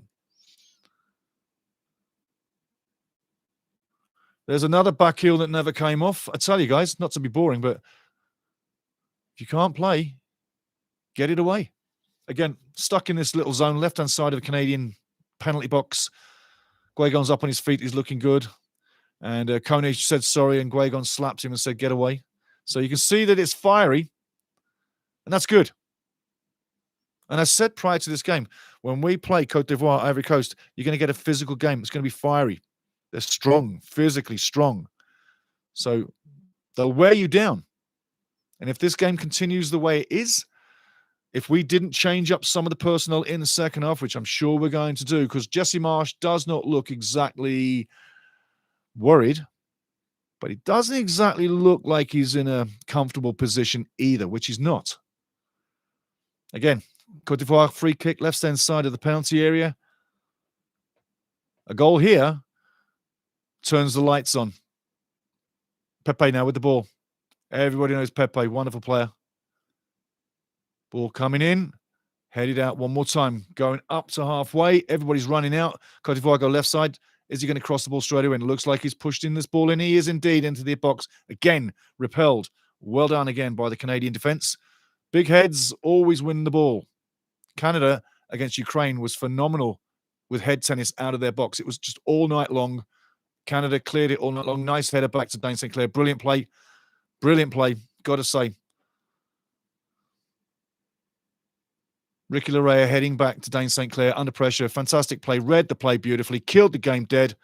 And Dane has had the ball for about at least 3 hours now and can pick it up. Fantastic play by Ricky Larea. He saw the game, read the play, laid it off beautifully. Canada now winning the long ball. Carl Larin goes for it, loses it, had it, went for it, lost it. We win it back, though. Ahmed trying down the line, and he stumbles and falls and nearly runs off to the bench. Nearly, but he saves himself. That's what happens with cleats on slippy surfaces. You go running and you slip on your butt. Throw in now. Ricky Larea, right side, halfway into Ivory Coast half, right side of the field. Ball coming in, down the line. Run, my son, run, my son. Ahmed now gets inside. Has nobody to help him. Looking for help, stays calm, gets the ball back to Ricky. Ricky looking to cross. No, back to Ahmed. Ahmed now tries to play it to Ricky, doesn't get it in there. That should be a throw-in to Ivory Coast. And the drums and the Ivory Coast fans are making some noise. They're loving it. They're in there. Absolutely. Great to see it. Great to see it. I'm loving seeing Ivory Coast fans there. Loving to see it. Just one moment.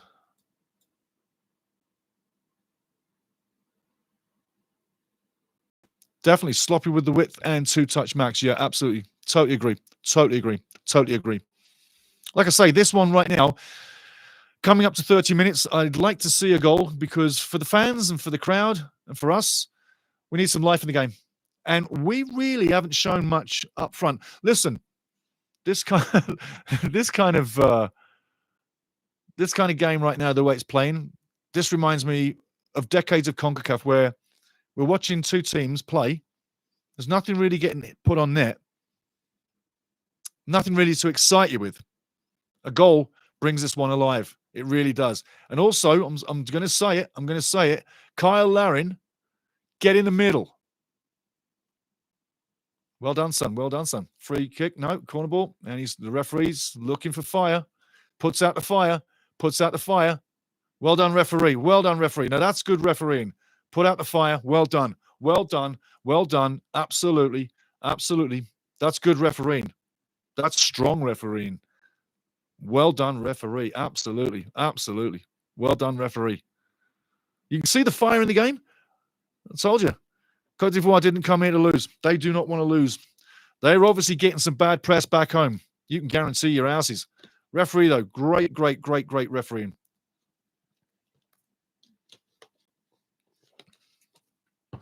Canada already in position, waiting for something to happen.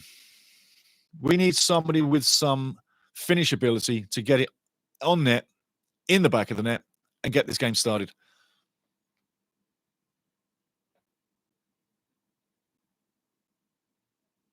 Throw in far side, Côte d'Ivoire. Taken quickly, ball still alive. Côte d'Ivoire looking more in the game, more urgency, looking like they want to make something happen. Back to the goalie all the way. Badra Ali away.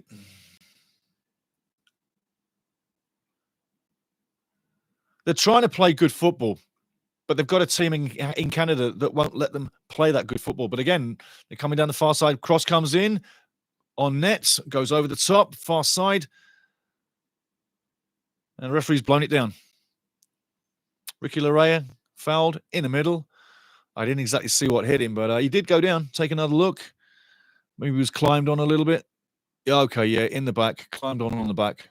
Maybe elbowed a bit, but not deliberate. It's in the challenge. You can't get up and challenge. You're not going to get to the ball. Fair dues for Adingra. It wasn't anything malicious. He's just doing his job. Dane St. Clair takes a swig, gets ready. And again, goalkeeping call for Canada. We have got good goalkeepers. We got very good goalkeepers. And for years and years and years, Canada has had great goalkeeping. That's the one thing we've always had, is a decent line of goalkeepers coming through.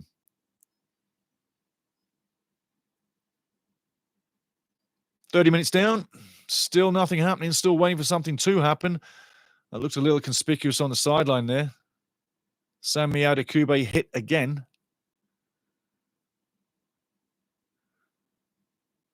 But there are signs that this game could boil over. And if it did, I would have nothing against that. We'd have some entertainment, wouldn't you believe? But give us a goal. Come on, give us a goal. Or at least be brave, coach, and make a change. Because the forward line, it looks non-existent. Côte d'Ivoire's coming into the game. That's a fine ball. That's a fine ball. Well done, Ricky Larea. Well done, Ricky. Well done, Ricky. Hello, hello, hello. Another free kick coming up. Free kick, Côte d'Ivoire. I think Jesse Marsh has got to make a few changes here at halftime. 15 minutes to go. Will we get to halftime without being scored on or scoring a goal? I don't think that was a foul for a minute of the day. No, I don't think that was a foul for a minute of the day. However, you get called, and that's it. Joel Waterman, definitely not happy with the situation. Back into the chat. Rich, be brave, boys. Understand your opportunity against the team. Happy to lob balls deep on our hope. Get the chat up on the pitch, boys. The more vocal you are, the more vocal you are, will boss us. Yep, absolutely. Absolutely. I said about 10, 20 minutes ago, or maybe 10 minutes ago, the phrase grow some balls. That's what we've got to do. And people like Kyle Larin, I tell you what, I can understand him getting minutes, but it's people with no passion, no fire. You know, get the talk going. That's what Rich is telling you. Get the talk going. We've got a team, as I said in the pre-game, that's not used to playing with each other. And we got round pegs and square holes per se, not in the right position. So Jesse Marsh is testing out people, seeing what he's got. I would have started this game with the team that finished the last game. I got no time for passengers. We got 1 year to go to a World Cup. Every game, best team as I can.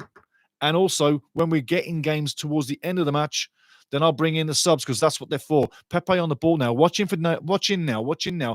If Pepe lines us up on net and it's on target, it's going in. He's a great free kick specialist. This could happen. Dane St. Clair has made one save all right tonight. This is danger. Check it out. Well done, Wall. The Wall does its job. Man down. And referee calls it dead.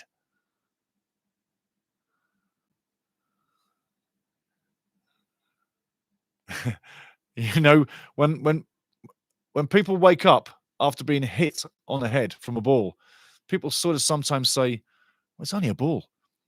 Now, sometimes when it hits you in the right spot, it's like you got punched big. It dazes you. It can daze you. And he might be smiling, but it's a good time to take a hit because at least it wasn't on the head going in the net. It went over the net. That's the main thing. Untold FL. Kyle Larin thinks he's Jonathan David. Dropping deep, collecting and losing the ball. He should stay up top and be a menace to the Ivory Coast back line. I'm reading that again. Kyle Larin thinks he's Jonathan David. Dropping deep, collecting and losing the ball. He should stay up top and be a menace to the Ivory Coast back line. 100%. I've never been a Kyle Larin fan because he doesn't have the skill. He doesn't have the touch. He's a finisher. You look at all the clubs he's played for, he hasn't banged in massive amount of goals, and they gave him lots of time to bring his game. And he's been moved to club because everywhere he went to, he didn't make it happen. He went to Bruges because Canada was big in the rankings in the world. That's the end of it. It certainly wasn't because he's a super striker. So at halftime, I would love to see Kyle come off and Jonathan David come on. Absolutely, Jonathan David, get on the field because he would finish and he gives you those runs. And when he comes back and collects the ball, he doesn't lose it. And when he comes back to get the ball, Jonathan David already knows 3 moves ahead where he's going to pass it. If he can't go that way, he's going to go that way. And if he hasn't got that way, he's got a third outlet on the edge of the box now. Ivory Coast with the ball, looking to menace, but they don't get it out. Still, Ivory Coast on the edge of the box, menacing with the ball, looking to make things happen. Canada defending with their lives right now. It's still on the edge of the box. Here we go. Don't put your feet in. You might give a penalty away. Be careful, fellas. Edge of the box. Ball coming in. Cleared. Corner ball. Deadly moments. But yeah, Untold FL, your words about Kyle Larin, you say the same thing that I say. Absolutely. That's why I'm slightly disappointed with Jonathan David and the big team not starting tonight, because when you beat Ukraine 4-2, yeah, should have been 4-0, but when you beat Ukraine like we did, man, corner in, deadly, going wide, and should be a goal kick. But when you beat the Ukraine 4-0 and it gains 4-2, you want to see the guys that did that come back in, because you're building a team 1 year out from the World Cup. Like I say, this team here right now does not represent what we've done over the last couple of years. This is guys getting time and also guys being out of position. Except Dane St. Clair, obviously, yeah, and a few others. But it's a disjointed effort what we've got. It's taken them a little while to get together. I, as a coach, see that it's not working straight away. You need to make changes. You either change the system and change people around on the park right now and put them back in their proper spots and keep the game plan to halftime, or at halftime you change the system. Go 3 up front, 4 in the middle, 3 at the back. Bring on Jonathan David and the rest of the super guys. If you've got them ready to go, put them on there. But bring on your biggest team that you've got possible. But right now, it looks like it's going to go 0-0 at halftime. And if it doesn't shake up, it looks like we're in for a second half pretty much like we've got right now. And I don't really want a second half like this. I want to see some attacking football, some excitement, and something to get Canadian fans out of their chairs. I think everybody does, no?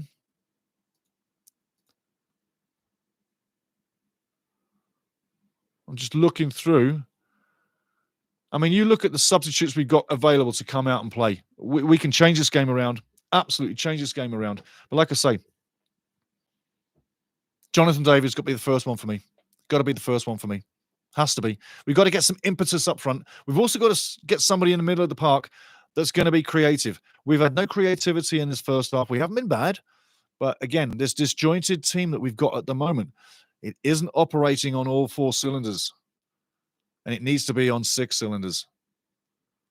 It needs to have fire, needs to have speed, ball passing quicker, and people, like we did in the last game, knowing where you're going to be. Before I get the ball, I know where you are, so I'm going to pass it as soon as I get it, like that guy there. As soon as you get the ball, throw it around. Don't wait, just hit it first time. Côte d'Ivoire, edge of their box now, looking to defend with their lives. They clear the lines. Here's a 50-50. Larrea wins it. Well done, Ricky. Joel Waterman on the ball, looking to hand off. He does so. Waterman down the line. Nice play. Nelson now looks to make things happen. Does Coach Kone. Kone goes down. No foul. No foul. Kone doing well. Pepe strips, goes past 1, goes past 2, doing well, but then loses the ball. A very scrappy finish to that beautiful move. Ball over the top now, left-hand side. Ivory Coast looking to make things happen, and Ricky Larrea again clears well. Back on the ball, a tic-tac-toe. Passes the ball wide. Ahmed looking to get there, but he won't make it. Just didn't make it. Coming up to 40 minutes gone. Back into the chat, Rich. He's not dangerous. Simple. Exactly. I didn't want to be rude, but he's not dangerous, is he? He was the leading scorer, and I said a couple of years back at the World Cup, he won't be the leading scorer before the next World Cup because that's Jonathan David territory. Jonathan David has done it in way less games. He's not dangerous. Simple. Another brilliant hit, Rich. Well done. Voodoo Pork Chop. Canada needs to develop a winning culture. You build it. Absolutely. Like I said before, get the team that finished the last game on. Get the subs in from this team. There's the subs for the big team, and carry on as you were. You got a year to go. We've got to keep building at a high tempo and a high level. And you reach a high level, you keep that high level by keeping the pressure on them players and keeping the squad building at a high level too. So, yeah, there's got to be major changes at halftime. And Richie, he's one of the guys I'd keep because he's really in there. He can be instrumental and fiery against this African tough team, yeah? Let's face it, Les Elephants, the Elephants, they're not going down. They're a tough team. They really are. But yeah, not dangerous. Voodoo Pork Chop. Canada needs to show developing winning culture. Brilliance again, mate. Untold FL. Istachio coming in. David coming in. Seeger should do the job. Totally. I would go with that any day of the week. And I'm loving it. I'm just watching Kone swear at the ref. Yeah, referee gives the call against him. Kone turns away and says, F you. And I saw it. It was funny because Kone's got such a sweet little face, hasn't he? When he's sort of like being scolded, he looks like a kid being told off. It's so funny. Yeah, Kone, the kid being told off face. Funny as. Anyhow, 40 minutes coming off. Ball back out. Should be a throw into Côte d'Ivoire. It's getting a little bit boring out there. We need something to happen, like a goal and change of personnel. We've seen what Côte d'Ivoire are bringing. Can they be any better? We've seen what Canada's brought. We can be better. Referee brings it to a halt once again. Free kick to Canada. Guesson going through on the man. But Canada can be better in the second half with changes. And although I say the referee is robotic, I tell you what, he's kept control as where he can. If he hadn't have kept control, this would have blown over. Unfortunately, it didn't, because I tell you what, that would have been a sight to see. It would have been entertaining. It would have been a little bit of excitement, because right now we're literally lacking on the excitement. We need some. Badra on the edge of his box, taps off, starts again. Ivory Coast coming up to 41.5 minutes. 0-0 at the time. We're going to bring you the stats and the stories at halftime. I may well take a 67 quick break to go to the little room, but I'll be back very quick. And it doesn't take long. You know what? You don't drink for hours before you do a broadcast. I learnt that in the trade. That way, you don't need a bathroom. Ball over the top now, and it's not going to go anywhere but into Badra's hands. Well done for Ahmed trying to run through and get on the end of it, but it's not happening. Again, Côte d'Ivoire on the edge of their penalty area, playing along the back four right now. Going to the right side, not making much happen. Rich, half time.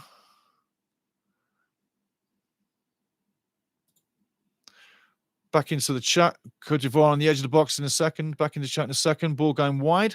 Keeps well possession, very good possession. Ball over the top, chips it off, looks for the cross, holds it for offside. Unfortunate offside there, Cote d'Ivoire. He shouldn't have been offside. He should have been looking.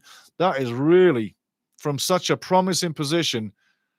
How can you be offside when you can see the line? I mean, he was standing offside. Lovely idea to go down the line, but man, oh man, wake up, get onside. Back into the chat. Rich, halftime. Jesse needs to ask to a man, was the plan to be comfortable? If not, then man up, and someone needs to step up, earn your spot, not the time to be complacent. Oh, yes, I am loving that. I am loving that. I am loving that. I am so loving that. You know what? I've got a little kitty. Just a second here, buddy. I got a little kitty, and he was in there, and he was screaming down there. He's like, I want a little treat. So I just gave my little kitty a treat. If he jumps up, you'll see him. His name is Willie. Yeah, little Willie. Back on there to the game. Badri Ali took a little bit of a hit. Make of it what you think. It was self-impact. Self-impact. Nobody around it. That should be a corner to Canada. Should straight be a corner to Canada. But Ali did take a bit of a cruncher there. So, you know, might help Canada. You never know. I'm looking at a bunch of Canadian kids in the crowd having a good time. Jesse's watching the video. MSA Faye, the Cote d'Ivoire coach, is a little concerned. Keeper seems like he's going to be okay. He's getting a nice ice pack and a good old ice spray. Oh, yeah, that'll wake him up. Get that ice spray on your son. Not a cold bucket of water on a freezing day when you get that sponge out of that cold bucket of water and they put it right on your leg. It numbs your leg, not the pain. And they think it takes the pain away. They were doing that for years, just a freezing cold sponge. I'll tell you what, though, I'm looking at MSA Faye, the coach there for Cote d'Ivoire, and he is so pissed off. He's angry. He's not happy. He's not happy about a lot of stuff. Anyway, the corner that I said should be is a corner indeed. Ahmed on the corner, or Ahmed, whichever way you want to say it. Corner coming in now. Beautiful corner. Nice corner. Get on the end of it. Nothing doing. Cote d'Ivoire clear the lines, and it goes out for a goal kick. Off Kyle Larin, simply, who isn't getting it done. Again, but Badr Ali took a big smack on the ribs, and he's doing okay now. Good to see. You don't want to see the goalie out. But that complacent comment, Rich, yeah. I see that. It reminds me of big teams around the world. Sometimes you get guys replacing guys. 5 minutes added time to go. You get guys replacing guys, and they play like they are the big guy, like they don't have to try anymore. And I don't know what that mentality is, but you see it a lot around the world with teams all the time. I've played on teams where I saw that too. And be honest with you, you're on about getting the talking going. I used to scream at people on the park. And if you weren't pulling your weight, I exposed you. I'm not saying I'll say anything rude, no. But I was so loud. I would because I was a bit of a general player. And I would general the team down, and I'd pull the captains down a few teams, a few clubs, no worries. But I would literally growl at people to get their asses moving. Because if I saw you were not doing it and you're faking it, then I'm like, on you. It's about effort. If you can't bring your effort, get on the bench, or as they say in other places, just go. Ball down the line now. Cote d'Ivoire. 46 minutes gone, looking to do what they can to get something happening. Carl Aaron on the ball, lays it off. Terrible pass. I tell you what, that was a nightmare tackle coming in. If he followed through there, I tell you what, someone's getting a broken leg there. And again, physically, Nelson is getting beaten up. Referee's doing some great protection on him, but Nelson's getting the crowd going, which is lovely. That's what the crowd need. Build up this game. And big up to Nelson. He must be listening to Rich. Big up to Nelson for showing some fire and some fight. Because the other set of guys on this team, they got to wake up. Nelson's sacrificed tonight. I'll tell you what, he's sacrificed. With a bit of luck, he can have something happen. But he's one of the guys trying to make things happen. He's one of the guys making things happen, showing some effort, showing some passion, showing some fight, desire. A year out from the club, the big clubs, the World Cup. If I'm the coach, I'm looking at him going, if he ain't a starter, he's definitely in the squad. That's what it's all about. Ahmed now with the free kick, far side.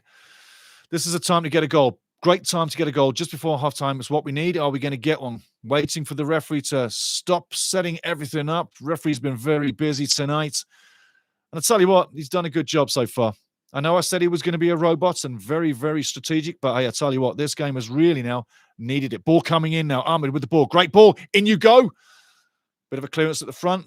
Referee's looking for the corner. I tell you what, dangerous ball, dangerous ball. Well done by the defense, though. Cote d'Ivoire get it out for the corner. Cornelius nearly becomes a hero. Going in at the near post here. Nearly gets it in there. I tell you what, that could have been a lovely goal. He's on it, but he misses it, and the keeper comes up with a shoulder charge of a save. There you go. Pushes it round. Well done, Badri Ali, and goal. Great save. Knows his box. Playing a great game. Corner coming in now. 48 minutes gone. Again, Ahmed on the corner. Waiting for the ball to come in. Referee chit-chatting again. Rich says, beautiful. You need a marshal in the middle and at the back, and those players keep the 11 accountable. Well said. Absolutely, man. Absolutely. You need to be a marshal. Keep everybody accountable. Marshall, that's what it is. Ahmed now on the far side with the corner coming in. Another good corner. Far post going long. Header on. I tell you what, amazing how that missed. Kyle Larin, back post, heads on nets, goes wide. Story of his life. Story of his life. You just saw the Kyle Larin career in 2 seconds there. Watch this. Watch this. That's the story of his career. From such a great position, you're not heading on net there. You're heading it back across the damn goal. You got two guys waiting on the far post. Story of that guy's career. Going up from half-time, we'll be talking a bit more about the game, get you the stats. I'll take a short break.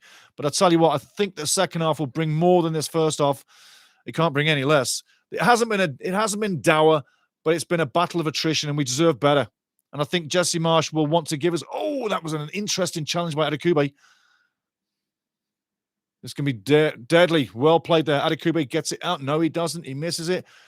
Waterman looking to clear up. Oh, now here's a break on from nothing. Nelson going past one. Unfortunately, doesn't get there. I tell you what, last 5 minutes, this game has really lived up to what it should be. Open play, fast football. That's what you need. Nobody's sitting down and walking around. Everybody's legs pumping all the time. You got to keep legs pumping. Your legs pump, everybody's legs go. Goal kick coming up. 50 minutes gone, down to the last seconds of the first half. Oh, we go. Here we go. There we go. Done, done, done. Hey, listen, stats are coming. Go get your beer. Go get your wine. Go get your meal. Go get your coffee. Go get your tea. Go get what you need. Back here for the second half if you have to. Leave it running because I need the hits. And remember, guys, like, subscribe. Hit me hard because we're trying to get over 40 today, yeah? We're trying to get over 40. That's the number I'll tell you about at the end. Untold FL. Horrible half. One of the worst of the Jesse Marsch era. Have to agree. Have to agree. And you know what? Jesse Marsch can wear this one. He can wear this one. He set up the team. He wears it. He's the coach. And that disjointed performance needs to get better in the second half. The only good thing that can come from this is change.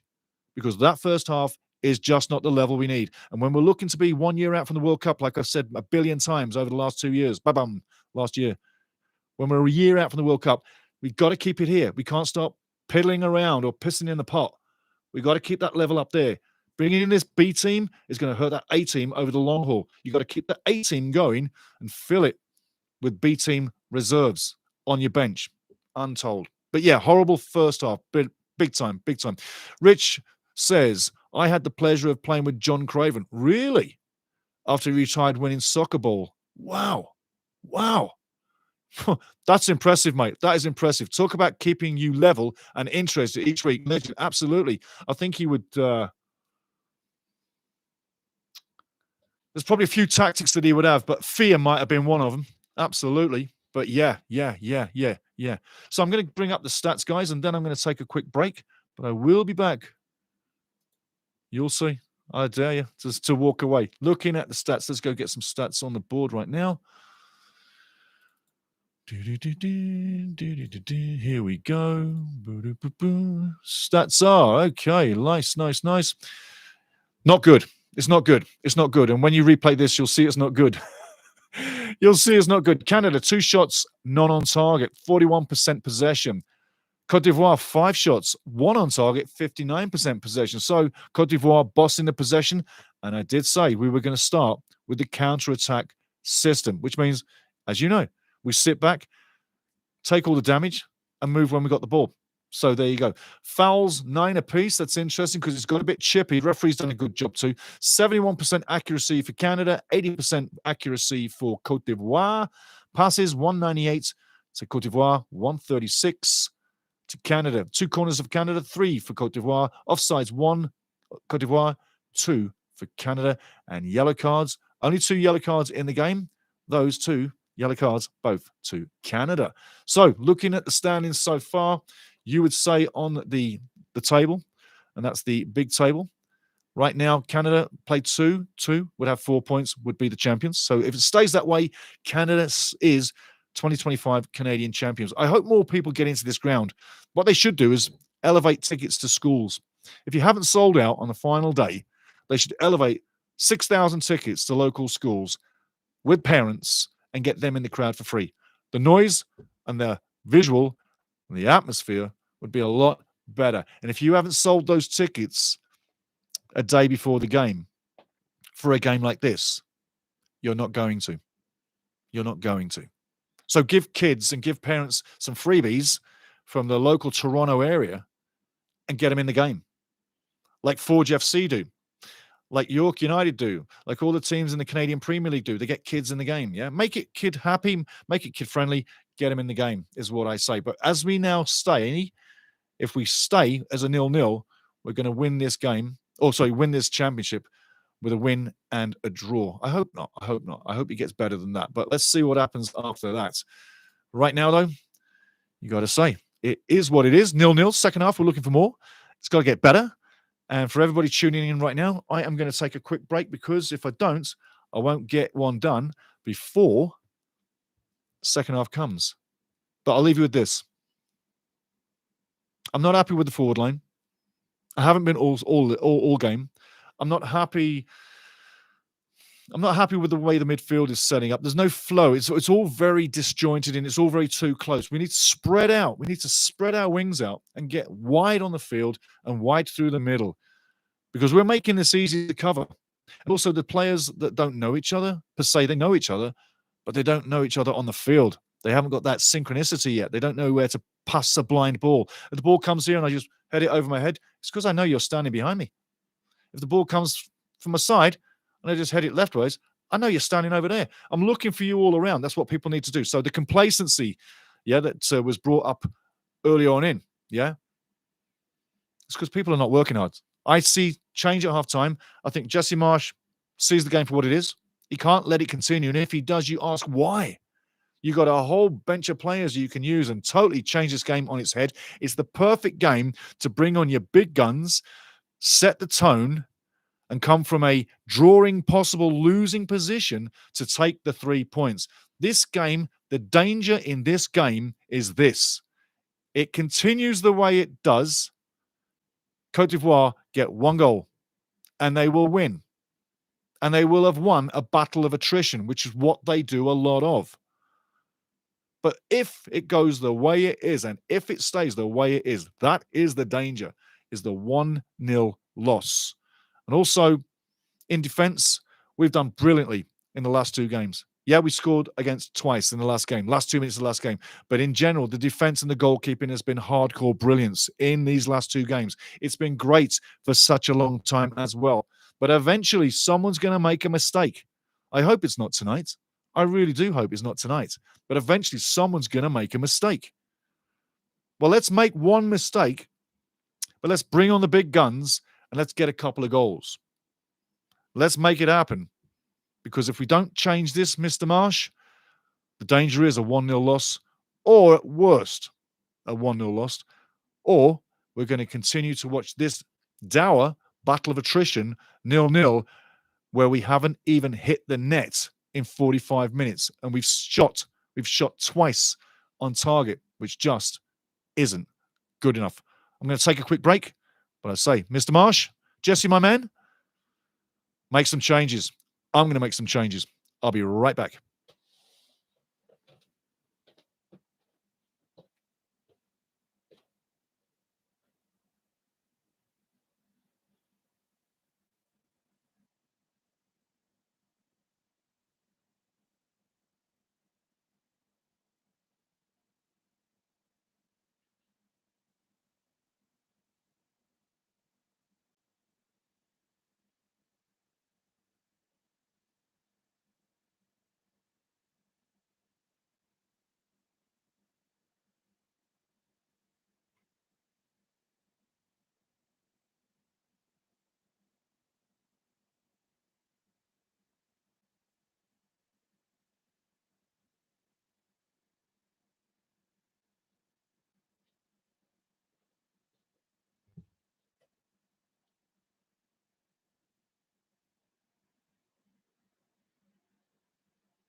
Well, guys, back with you. I told you it wasn't going to take long.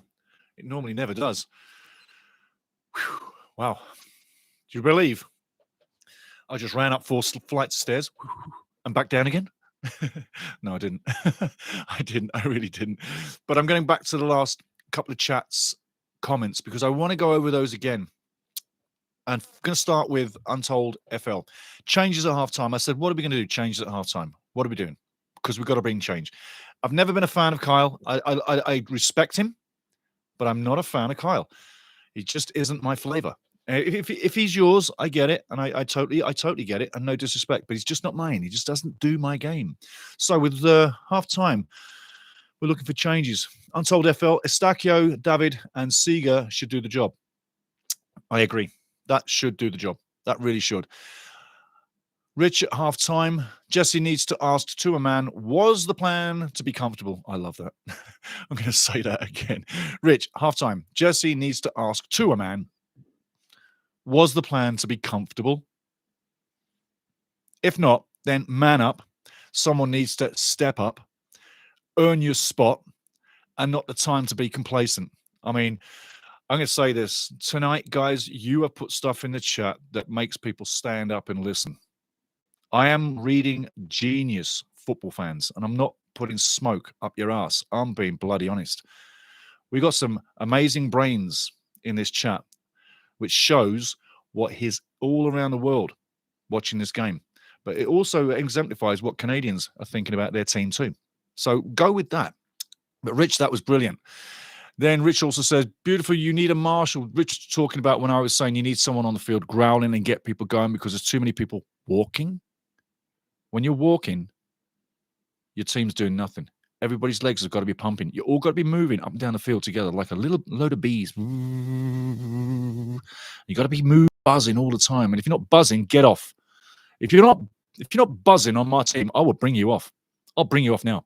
You're not moving your legs. I'll give you 2 seconds. If I look at you and you're not moving your legs, you're going to move your legs because you know you're letting everybody down. So you've got to be buzzing around. So Rich said, well said, beautiful. You need a marshal in the middle and at the back, and those players keep the 11 accountable. And that's what I was saying. Rich also says he had the pleasure of playing different team, different sport. He had the pleasure of playing with a certain John Craven after he retired winning Soccer Bowl. Talk about keeping you level and interested each week. Legend. Yeah. And then finishing off at halftime, because we're looking now for changes, and this was another point where you guys are bringing some good stuff. You really are. Is that horrible half, and this is now Untold FL. He says, a horrible half, one of the worst of the Jesse Marsch era. Yeah, totally. And right now, Untold FL says, imagine Canada had a ball playing commanding CB like Ruben Diaz and a creative 10 like Palmer. Oh, Canada would win the World Cup. Holy shit, mate. Unbelievable. Yeah, Ruben Diaz in the middle. I mean, over the last few years, I better bring the screen back up before I lose my brain here. But over the last few years, I've watched Ruben Diaz. And I'll tell you now, I like a player that's got a brain. I like a player that looks good on the ball as well. And when I mean good on the ball, I mean look bloody good on the ball. Look like that ball is stuck to your foot and you don't even need to look down. And everywhere you go, that ball goes with you, no matter where you're going. A player like Ruben Diaz can get kicked in the nuts and look at you and go, is that all you got? Cold-faced. It can also erupt like an elephant and go through you, and you'll feel it for the rest of your life. And he can also thread a pass that the likes of maybe your Ronaldo, maybe the likes of your Messi are good at doing. And he can also put a rocket shot in the top corner from distance too. Talk about a complete player. Yeah, that's what you're looking like there. Complete player. And the defending, second to none, really. I mean, the man is a mountain in the world of football, in my estimations. Love what he brings. Absolutely do. And then Carlton Palmer, Chelsea, number 10. It was quite funny, the story I'm going to give you about Palmer now. You'll laugh. But his footballing prowess for such a young kid, it's up there. And as a young kid, I spent some time watching games at Chelsea in the old stadium back in, I'll give you a day.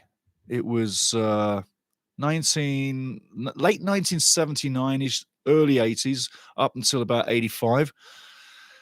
It was the old building. The old shed was there, the old Stamford Bridge. Well, I used to go there. Anyway, I've watched Chelsea games quite a bit. And Carlton Palmer, for me, he's another young genius.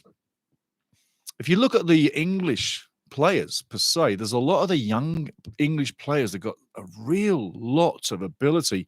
Apropos English players, Joe Bellingham, I believe he's signing for Dortmund, 31 million. I think he's signed already. 31 million for such a young guy. Is he going to be as big as his bruv? There's two English kids that look like they're from another part of the world, the way they play football, yeah? Just like Carlton Palmer. He looks like he's from a different part of the world. He plays more like a South American than the typical English-style player. So I'm just saying. But as for Palmer, I love what he brings. I love what he brings. Seago's coming on, okay? He's coming on. Seago's coming on. Okay, you got one right there, Untold. You got one right there, Untold. But looking at the crowd, very disappointed. Should be more people here for that. That shouldn't be the factor that brings people up or down. There should be people in the crowd, but it should be you on the field that makes it happen. So, looks like Seagull's coming on. There's one change already. He's warming up. Lovely, lovely, lovely. So, Untold FL, you got one out of three, 33%. Let's have you get some more. See who else comes out, because I think one's not enough. Come on. It's also... It's no problem for these guys to play, you know. I mean, season's over, right? So anybody can play. There's no worries. There's no big final coming for somebody.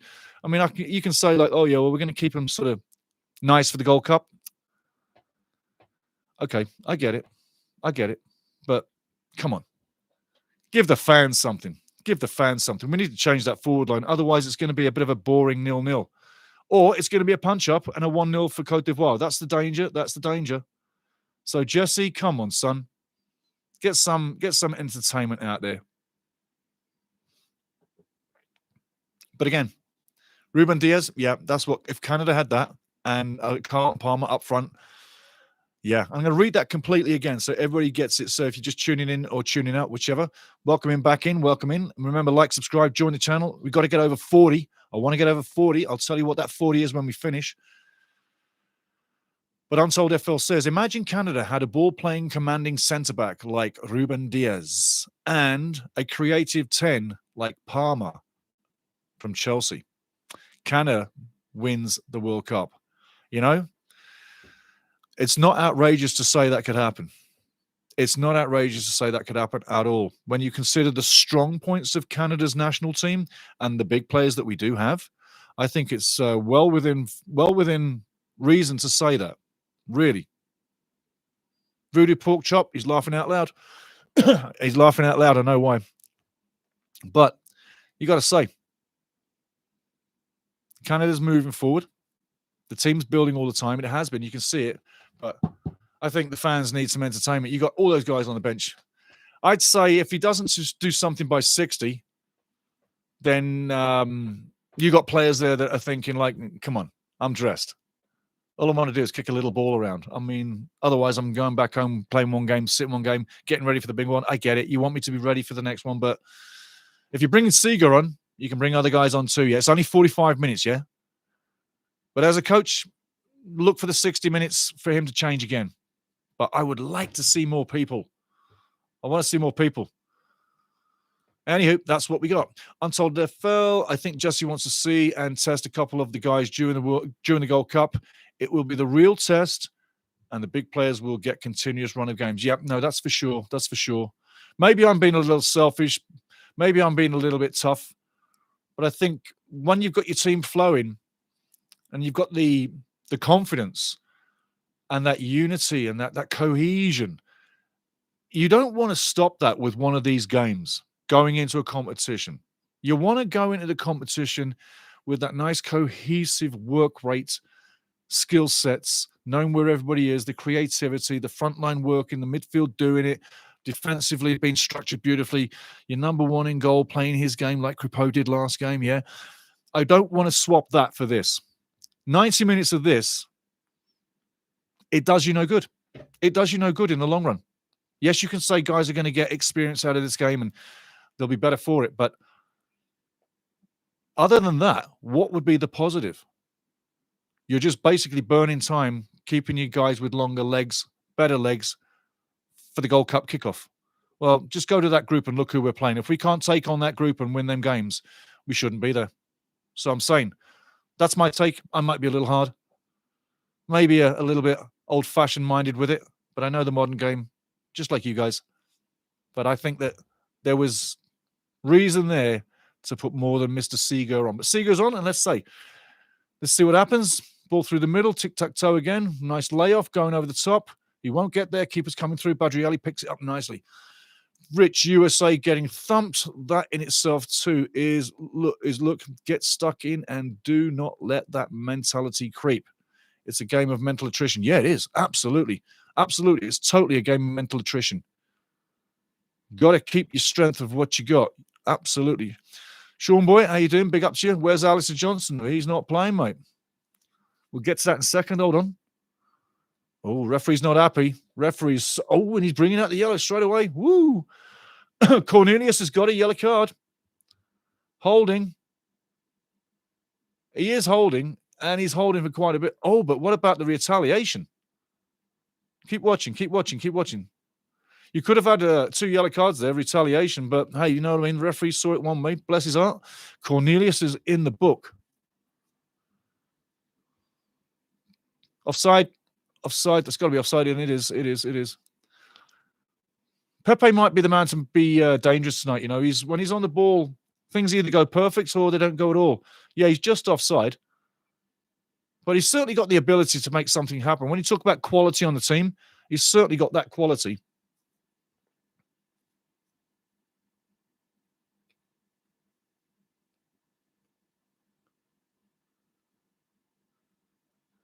Man down again. Sami Adekugbe needs to be careful, in my opinion. Oh, that's hard on the rib cage there. Yeah, that is hard on the rib cage. No, that was a foul, definitely. Well, definitely was a foul. Not that Sami did anything wrong.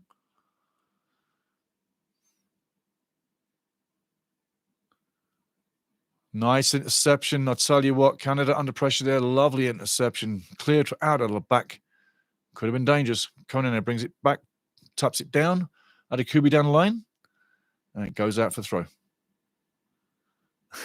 This game can get frustrating. I can tell you, there's a few guys out there getting a little frustrated out there. And that's a good thing. But they also need to stay calm. Getting frustrated too much, it takes you off your game. It can make your game, like you say, if you play angry and you're an angry player, you need that. You need that, yeah? Referees having a word. Nelson's having a word with Nelson. This referee needs to get the card out. Not on Nelson, but on the next player that attacks him from the Côte d'Ivoire team. He's getting surrounded by a few players, and eventually he needs to pull a card out and just stop that happening, because it's been happening all game. The referee's getting surrounded by too many players.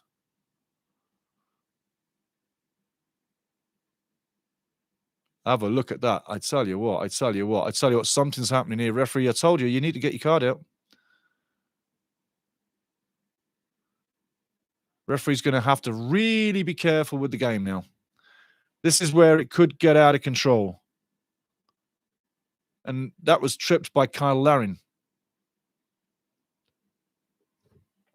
You can understand Côte d'Ivoire getting frustrated by this situation, where a foul is given there. You don't see a foul happening per se. So the referee's going to have to be very careful how he goes and traverses the game in the next little while.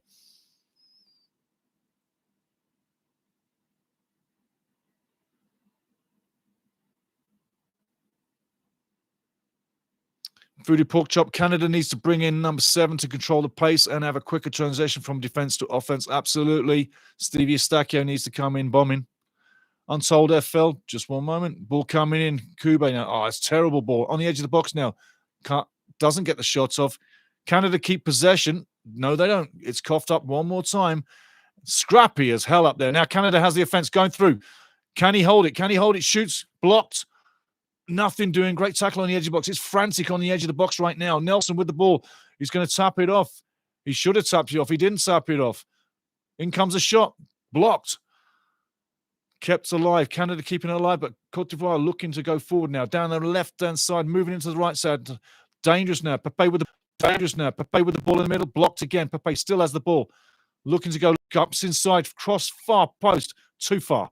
Cote d'Ivoire still in possession. Looking to bring it down the left side. Going backwards. Chaps into the edge of the box. Guizon passes off. Not much happening. Gets inside, going down the line, gets into the box. Cross comes over, headed in. What a show, I tell you. Wow. I told you about 5 minutes ago. It's either going on net or not. And that should be 1-0 Cote d'Ivoire right now. That should be 1-0. There's no reason why. This is set up for the perfect header in the far post. I'm looking at a goal here. How the hell does he miss?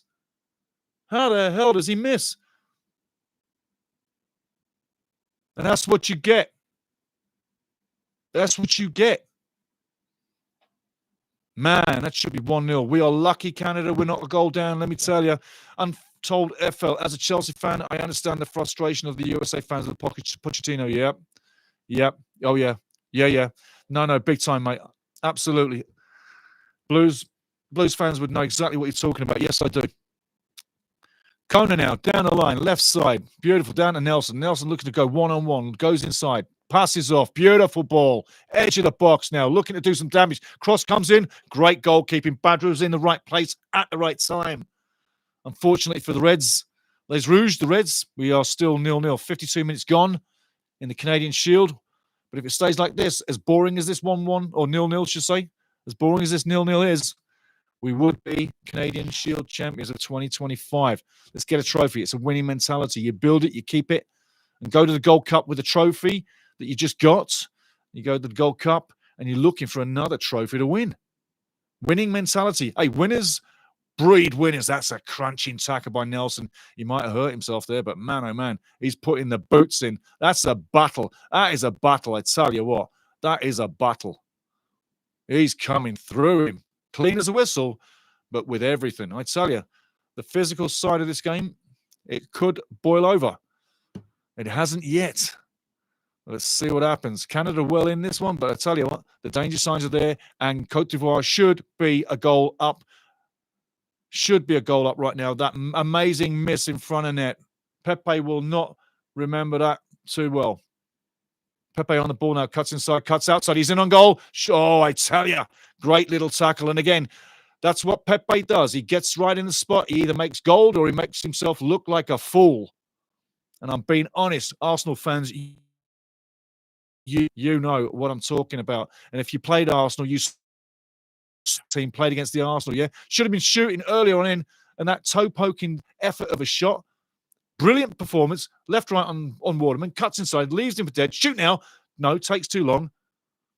That's Pepe. That's what he's done all his career. That's why he's been so frustrating to the Arsenal. And they wanted so much from what is regarded as a very gifted player.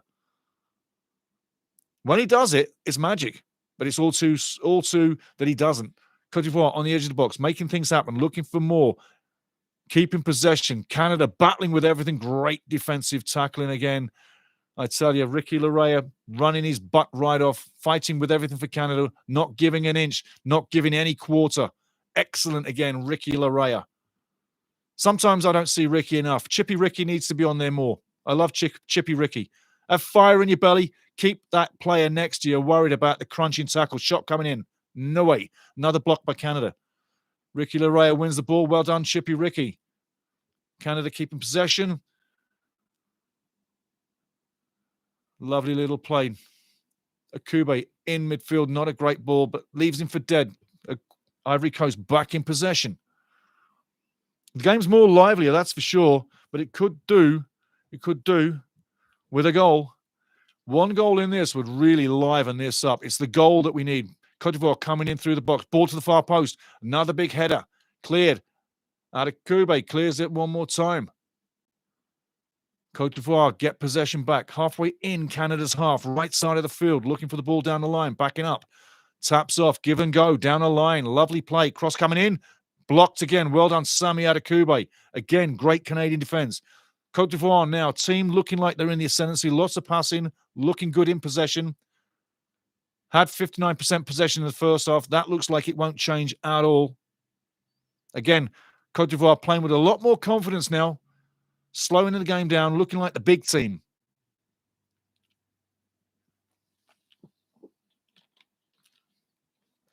Voodoo Pork Chop says, changes at the 60-65 minute better happen. I agree with you. No changes, nothing's going to change. The fans deserve to see something happen. As the coach, you're on point for development. This is not development. So change it up and get it done. Earn your money. And who knows too much about what's going to happen in the future. But Jesse Marsh, if you ask me straight, he's a 7-5-4 man since all-time Canada. 7-5-4. 7 wins, 5 draws, 4 losses all time. He's only 43% winning record, okay? So remember that. Cote d'Ivoire coming. Oh, tell you what's definitely got to get blown up. Definitely got to get blown up. Ridiculous challenge there. I mean, man, oh man. What game do you think you're playing? Rugby? Check your head, brother. Check your head. Sami Adekugbe literally ripped to the floor. Watch this. I mean, I love the passion, but man, you're never going to get away with that.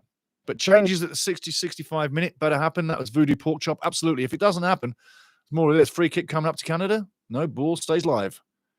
Keeper down the line. Well picked up now. Canada halfway into the Cote d'Ivoire's half, right side of the field, looking to make things happen. Skips past one, goes down the line, it's going out. Overruns the ball.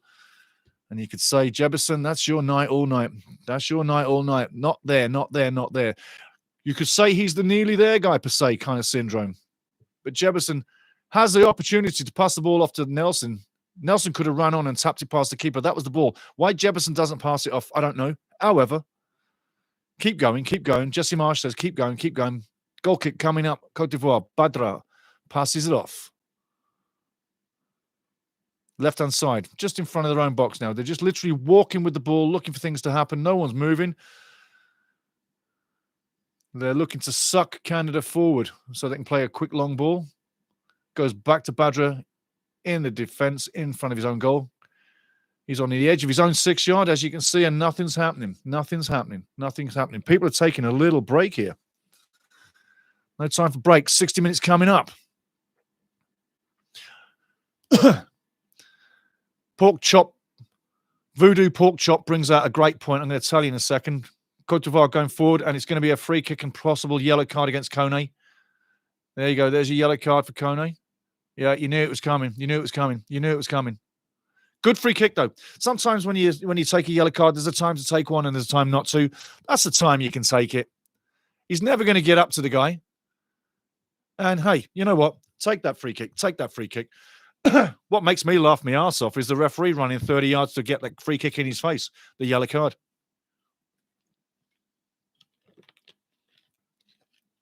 But Kone, yeah, when he first started with this team, he was like a guy with a boxer with a glass jaw. He's turned into a bigger player, a good player. The point I was going to bring you, Voodoo Pork Chop, this is what he says. Do you agree? Because I do. He says, Nelson looks like he belongs. I got to agree. What do you guys think? What do you think about Nelson's game tonight? I think he's a keeper. I really do. I love his effort. I love his discipline.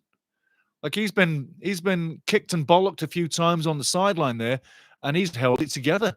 Yeah, Rich agrees as well, man. Yeah, in you go. Get it out, boys. Give it to Dane. Leave it there. But yeah, he's a keeper. He's a keeper. I hope we see more of him because he's a kid that can do damage. Looks like someone's down in the box. Yeah, you know why? I think he got a kick up the arse. Have a look at the replay. He got kicked right up the arse. Oof, that's going to hurt that glute. Yes. Just a bad angle to watch it happen. And now, obviously, Kessie's arguing why it's not a penalty. Why is there's no card?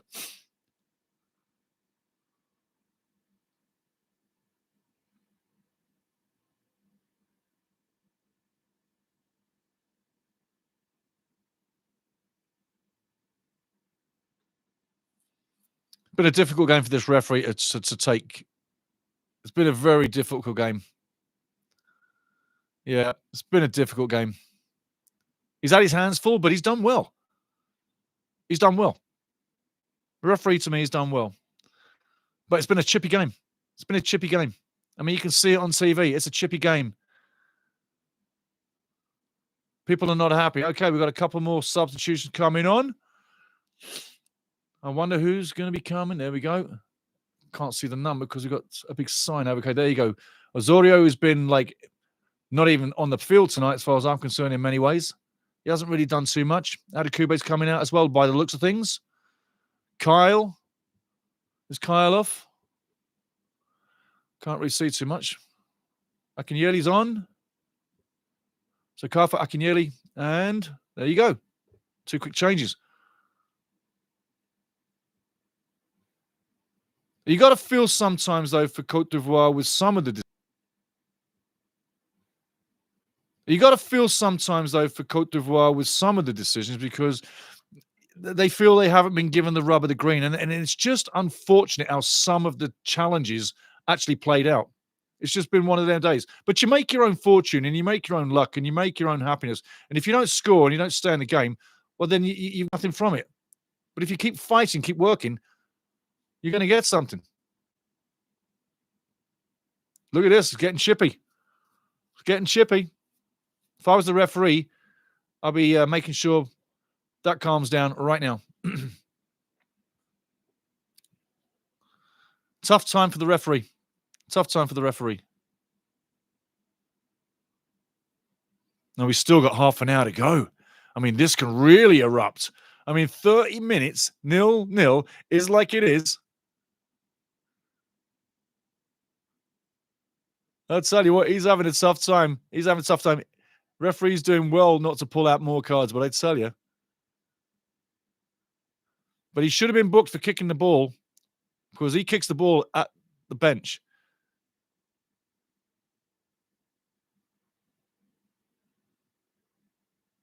Kick the ball at the bench, you can be red carded. You can be red carded for kicking the ball at the bench. He's a lucky man. Let's see what happens moving forward. We've still got half an hour to go. You know? I mean, it's going to be interesting. It's going to be interesting, but half an hour to go. 0-0 here. We've got a few changes. Let's see what happens. Let's see if there's a shift in the formation. And, hey. But yeah. Things are getting chippy. Things are getting chippy. I love it when it gets chippy. I really do. I really do because I'm just looking up something on my email, guys. Please forgive me. There we go. Okay, we'll check that out again. I just got a quick ping from the guys south, so I had to hit a quick response. But getting back into the game, it's getting chippy. I'll tell you what, it might flow over, and if it does, all well and good. I have no problems. Because we need some excitement, yeah. But going into the chat, we finished off by Voodoo Porkchop Nelson. Looks like he's the keeper. He belongs. Rich agrees. Rich, right mentality as well. Totally agree with that. Voodoo Porkchop, team player, makes runs, creates space, big time on the money with that statement. Rich again, there will be goals. LOL. Yeah. You know what? A guy like that brings more. Corner, free kick coming in. Comes back, well repelled by Cote d'Ivoire. Canada keeping possession. Referee's blown it down again. Oh, yeah. The funny thing about it, right, is the referee has had a lot of yippers at him tonight, and he has dished out the card for it, but he's done well not to get excited. The referee's done really well not to get excited. He's stayed very calm, and that's the only reason why this hasn't overflown and blown over even more. And it hasn't blown yet, but the signs are it could. If Canada, and I'd love to say when, but if Canada get a goal here pretty soon, you're going to see some shoot hit the fan. I'm thinking shoot's going to hit the fan if Canada score. Now, if Ivory Coast get a goal, that's going to put the onus on Jesse Marsh to up the game, which he might not want to. Oh, great tackle. Passes off on the inside. Terrible pass. We give it away. We get it. We give it away. We get it. We give it away. We get it. It's been in and out all night long, hasn't it, guys? Eh? I tell you what, you get it, you lose it. You get it, you lose it. You think you're going somewhere and you're not. But Cote d'Ivoire, right side now, edge of the box. Pepe trying to make up for a host of misses. Shoots, goes nowhere. Pepe, really, you got to feel sorry for that career because you hoped for better. You hoped for better. But it didn't happen. Cote d'Ivoire making one more substitution. On comes number 13. Who's going to be off? Let's have it. Singo's coming off. There you go. Pepe's gone. Pepe's gone. He hadn't got it all night long. He didn't get it done all night long. He had great situations, missed a certain situation to score. Yeah. Talking about where's your head. Talk about where's your head. Seriously. Anyway, 67 minutes coming up. Ball over the top for Canada this time. It's going to run out of play. Throw in deep into Cote d'Ivoire territory. Definitely, if you're looking at the replay, there's definitely cause for the handball penalty per se, but it wasn't given. Back onto the field now. Canada looking to lay off. Waterman all the way back. Kone on the ball. Takes the ball. Holds the ball. As a look around. Doesn't rush it. Looking at the play. Looks what happens next. That really doesn't afford anything going forward. Lateral balls are not your friend. You want to go forward if you want to. You have to go backwards, But side balls, they land you up no more down the field than what you see right now. So Kone needs to start playing balls forward. That would help this game immensely. Ball over the top, doesn't get there. Throw in coming up. Canada. Sami Adekugbe, average game tonight. Nothing spectacular. I want to see more in the last 20 minutes. It's like he's one of the guys that's literally complacent at the moment. He knows he's at a level, but he's not pushing it. He's not pushing it to where he could be. When a guy starts running and pumping his legs, yeah, it gets everybody moving. It becomes infectious, yeah? Schaffelberg, when he's on and he's running and he's tearing ass, it's infectious. Everybody else gets into it, yeah? That's what I'm saying. So we need the legs to get pumping, just like Nelson. Nelson's infectious. He's a keeper. You guys have said it as well. It becomes infectious. When you start running and you start beating people, it brings more. I tell you what, that was unnecessary. That should be a red card. That should be a straight red card. That should be a straight red card. Guegon, I don't know how he hit him, but he floored. I think it was Waterman. Floored Waterman. Referee's got the card out. I know it wasn't Waterman. Chaunier. It was Chaunier. Chaunier looks different to me right now. He's got such long hair. He's looking like some super rock star. Chaunier with the hair. Yes, and he's played decent for Canada as well. He's better on the right side. Get him on the right side. He's good on the right side. Canada now with the ball. Down the left side. Nelson looking good. Cuts inside beautifully. Kone one-times it down. Keeping possession. And Nelson trying to pick up the scraps. Doesn't. Kone in deep. Free kick coming. And that's against Nelson.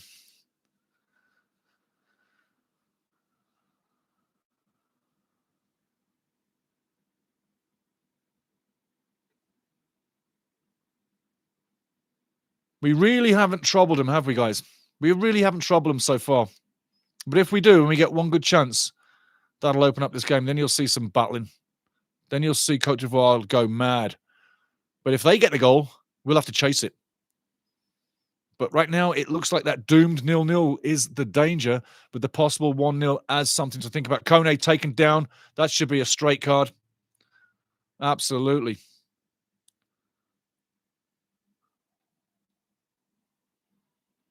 Referee's asking Chaunier just to slow it down a second. Give me a break, man. I've got to get up to the numbers here. Basically, the referee's dishing out cards now, taking control of the game. It's getting chippy. It's getting tired legs, making late challenges. It's bringing out the cards, and tempers are going to fly, hopefully, and give us some real spectacle. Because if we don't have a goal, let's see some excitement. I don't know about you, but we need some fire. We need some fire. Free kick on the edge. 20 yards out, I'd say. Ahmed now with the free kick. 71 minutes coming up. Let's have something happen. Ball halfway in Cote d'Ivoire territory. Ball in, terrible free kick. Absolute terrible free kick. No height on that whatsoever. It's going all the way back to Dane St. Clair.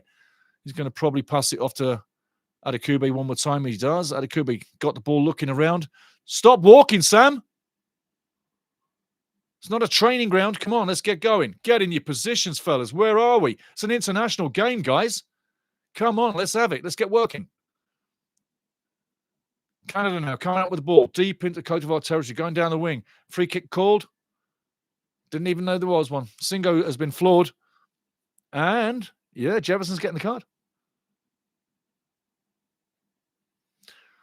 Referee's now playing on the side of Cote d'Ivoire with the cards, yada, yada, yada. That's really controlling the game. It's kind of psychological what the referee's doing. He's calling the fouls, yes. It's what he's doing with the cards now that balances it out and takes that frustration out of the fire of the belly in Cote d'Ivoire the game. You could say it was an easy challenge. But Nelson picks up a yellow. Ball over the top now. Let's see what happens. Crunching circle. Adekube comes in. Wins a challenge. Beautiful. Throw in. Halfway into Canada's half. Good steal. Canada moving forward now. Nelson over the top. He tries to lob it over the keeper who was out of his goal. Nice idea. Nice idea. If it comes off, you look like Maradona. You look like Messi. You look like Ronaldo. But doing it like that, you look like Nelson. Good idea, though. Good idea. It could have come off. I like what he brings. Good idea, yeah? Referee now holding play again. Pardon me.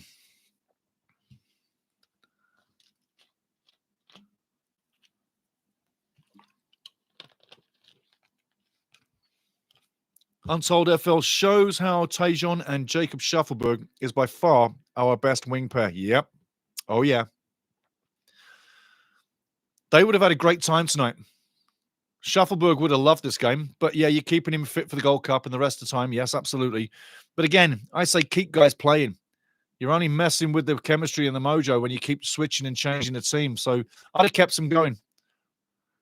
Excuse me. Nice play by Jefferson, keeping the ball, keeping it alive, but he gives it away eventually, unfortunately. But he did a lot of hard work there for nothing.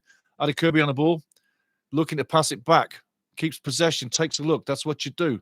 Adekube gets a 1 and 2, 2 and 1, give and go. Chaunier looking to hold it.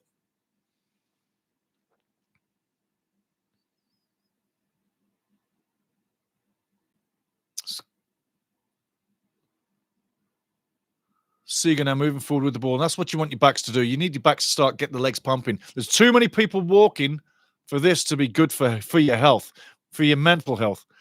And you're supposed to be laughing. There's the man of the match so far with no goals so far. Nelson doing all he can to keep things going. Jefferson trying to look like Maradona. Does very good stuff there. Keeps it alive. Samak Adekube on the line now. Chaunier looking to pass off. Does so. Kone where he should be in the middle. Looking to make things happen. Taps off. Waterman now gets the ball to Chaunier. In close. Very close. Back to Waterman. Let's get something going. Again, Kone straight pass back. Well done. Someone needs to have the ball at their feet and literally go past the guy. And the example is what you saw with Tejon Buchanan. As soon as the ball came to him in the last match, he tapped it past the guy and ran. That's exactly what someone needs to do here to break the lines. Otherwise, it's a training match and things are not going to happen. 15 minutes to go. Who's going to break the ice? Canada? Or are they going to break our hearts and score and get a goal? Cote d'Ivoire. But it does show that Tejon Buchanan and Jacob Schaffelberg definitely are our best wing pair. Coming in from Rich, let's be direct. Absolutely. Absolutely. Sometimes there's too much pissing around. In comes Tejon Buchanan. In comes Jonathan David. Thank the soccer gods. Thank you, thank you, thank you. This is beautiful. Give a hand to Nelson. Great game. What a good replacement. Jonathan David coming in. But Nelson, great game. Keeper, you said it, Sue. Absolutely. The crowd are loving to see JD getting on the field. There's people in the crowd looking kind of ecstatic. I don't know what they're on. Maybe they've had a few too many pops. That's never too bad. As long as you get home safe, But yeah, JD is on. Tajon is on. Hey, I tell you, let's get something going. Let's get something going. Cote d'Ivoire bringing on three players as well at the same time. So it's a wholesale change by them as well. Fresh legs coming in. But JD's there. Only one chance. 15 minutes to go. Come on, soccer gods. Get a goal in the back of the net. And like Rich says, let's be direct. Let's be direct. 76 minutes ago, Waterman now passes off to Shonier. Shonier over to Sami Kube. Sami out of Kube back to Shonier. Shonier now looking around. You know where it's going. Absolutely. Back to Waterman. Inside. Nice play. Terrible pass off. Kone, nice play, but too fast. Canada come up with the ball. Well played there. Well played by my man Chippy. Shonier, lovely pull. Kone moving forward. Oh, that was the right ball. Cross comes in, and it's going to be a corner. Well done, Sami Adekube. Gets the corner. Well done. Strong challenge. It is hurting. Strong challenge, but wins the corner. That's what you need. Fast-playing football. Give and goes. Pump your legs. Kona now has the ball. Passes off. Ahmed now with the ball. Should have crossed it. Looking to take the man one-on-one. Takes him on one-on-one. Goes past. Passes in the middle. Going nowhere. It's going to end up in the hands of Badra. And it does. Hesitation kills you, guys. Hesitation kills you. What's wrong with putting the ball straight in there? Why you got to pass it off? Be direct. Rich just said it. Let's be direct. Put the corner straight in. Why piss around? Put the ball straight in, wouldn't you say? Let's create a chance. Let's not make a mistake. Untold FL. Kone not having the best game. Big decision for the gaffer about the midfield for the Gold Cup. I agree. And that's what that complacency thing was earlier on, yeah? Where we was all talking. The complacency, get working. There's a few guys that in my mind have been a bit complacent. It may cost them. No foul there. Well done, referee. But where's the yellow card for diving? Ball kept in play. Keep it alive. Pass it through. Unlucky. Yeah. And the referee's coming over for another card. Slapping Ahmed in the face. I told you this could get chippy. It could do. I hope it does. Watch that.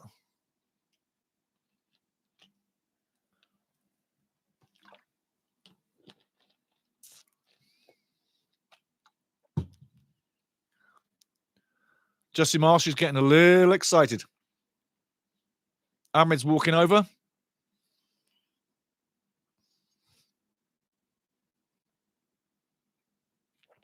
"78 minutes, 0-0. Is anybody going to break the ice?"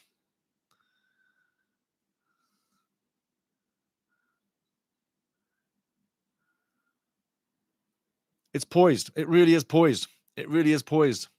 And that comment there, Untold FL, about Kone not having the best game, that will make it hard for him. Oh, dear. Red card. On the bench. Emerson Faye, the Cote d'Ivoire coach, I believe, has just been sent off. Your team is a model of you, the coach, okay? If your team's playing angry, nasty, kicky, shitty, dirty, your coach lets that happen. He sets that up, okay? That's all I'm saying. Emerson Faye, red carded, out of here, gone. He'd been chippy all night long, and eventually the linesman had too much mouthing going off. And the referee's like, get out of here. Rightfully so. No messing around. Again, I think the referee's had a great game tonight. Shonier poleaxed. Shonier's a tough little guy. I tell you what, he takes a good beating here, but he gets straight back up. Check that out. See? You saw why. Stupid to get sent off for the bottle trick. Does he keep it in? No, he doesn't. It is getting chippy. 10 minutes to go. 10 minutes to go to get a goal, or we explode. What's it going to be? Is it a goal, or is it an explosion? And there's always something to look out. If this ends explosion, and there's always something to look out. If this ends 0-0, so I believe it, there may well be penalty kicks to look forward to. If so, keep ready. Sami Adekube's in a bad way here.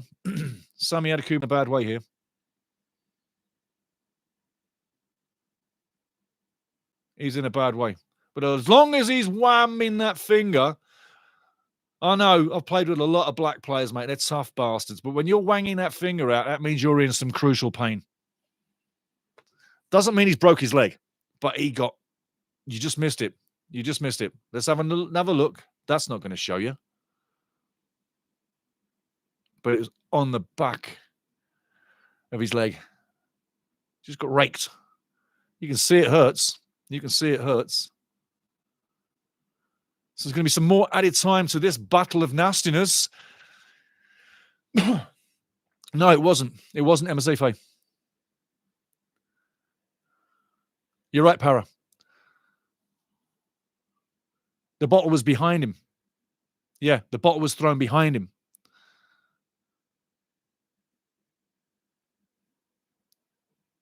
Adekubo, though, he looks like he looks like he's going to come off. Looks like he's going to come off.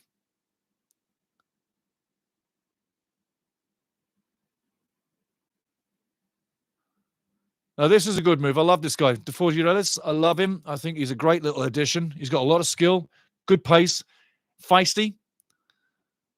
But Sammy looks like he's got a problem there. Oh, yeah, look at the foot. He's not putting it down.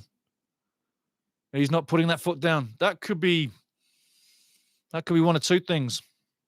Oh, he's in a lot of pain. That boy's in a lot of pain, man. Yeah. You can, if I can lip read. I'm watching his mouth right now. I'm reading what he's saying. I'm not going to tell you, but he's in a lot of pain. Lot of pain. Again, sorry, not MSA Faye who got the red card. It was the second coach, but Sammy's in a lot of pain there. That looks like it's probably no Gold Cup for you. He's in a lot of pain there. That looks like it's probably no Gold Cup for you. I don't think he's going to Gold Cup with that. I'd be very surprised. So Jesse Marsh has got a decision to make with that injury. That looked more serious than a couple of days on the sidelines. So let's keep our eyes on the ground. I'll let you know what's happening with Sammy Adekubo as we move forward, yeah? Referee's holding the watch up to the goalkeeper, Dane St. Clair, letting him know, let's get this game going. I mean, come on, ref. You just had a big break. Chill. The game's going to start. Dane's going long with the ball, as he does. Into the box. Now, that's what you want. Deep, deep ball play. Cote d'Ivoire clear their lines, and a great crunching tackle. He's straight in the game. First action in the game is a crunching tackle. Young de Foredes. Straight in the game. Big tackle in the game. He's another guy. He's another guy that's impressed as well. He really has impressed. He's a keeper, in my opinion, and one for the future. Definitely one for the future. And again, you look at the talent that Canada has all around the world and all through the leagues, per se, it's only getting much better each year, yeah? So the pressure on this team is growing pretty much year to year, whereby you could say people like Jonathan David, he's got a starting position pretty much. But if he went into the tank, someone else would step in. So the pressure on the starting 11 for Canada has never been healthier, in my opinion. I think it's healthier now than even when we went to the 2022 World Cup. Just saying. So signs are good. Forget this game, but there's still time to get a goal. And we are dreaming of a goal. We are dreaming of a goal.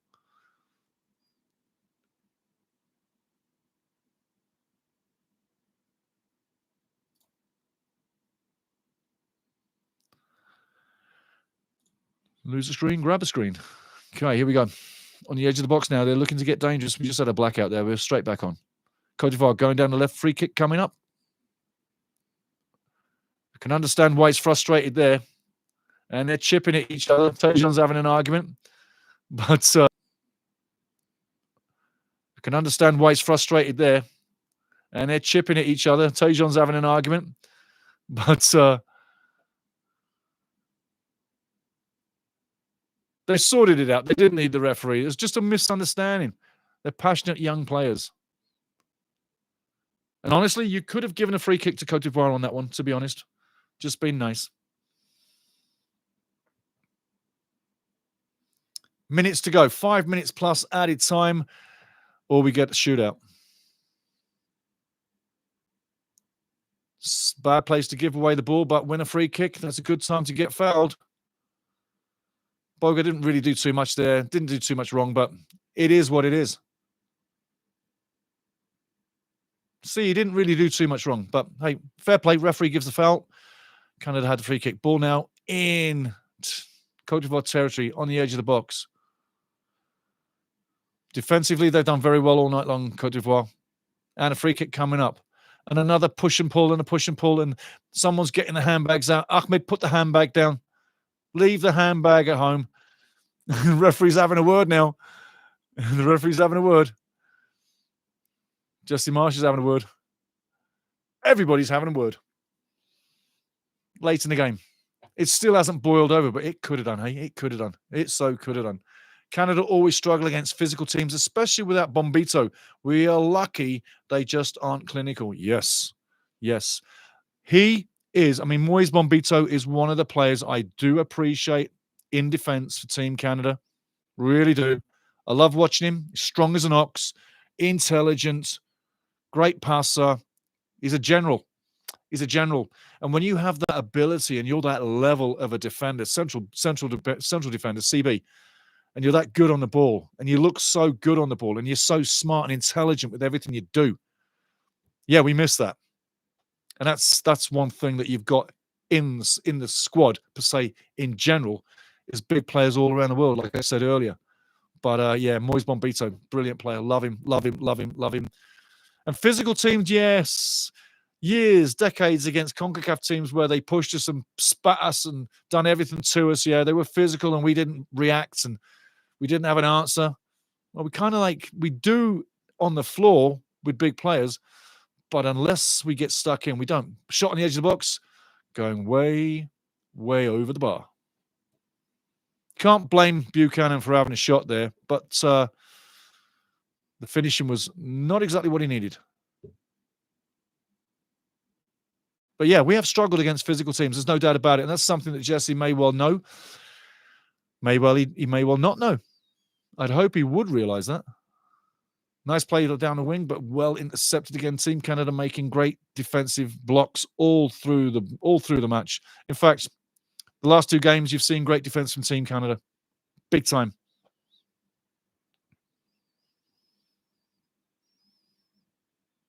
Cote d'Ivoire now trying to go through the middle, interception quick on the return, but it can't go anywhere. Referee's blowed it down once again. I can't recall how many times the referee's blown the whistle, but we really haven't had much of a flow to this game. It's been very sporadic, but that's the way it goes.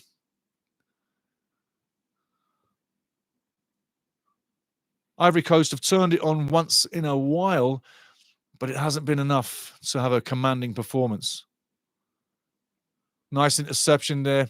Canada on the ball, free kick coming.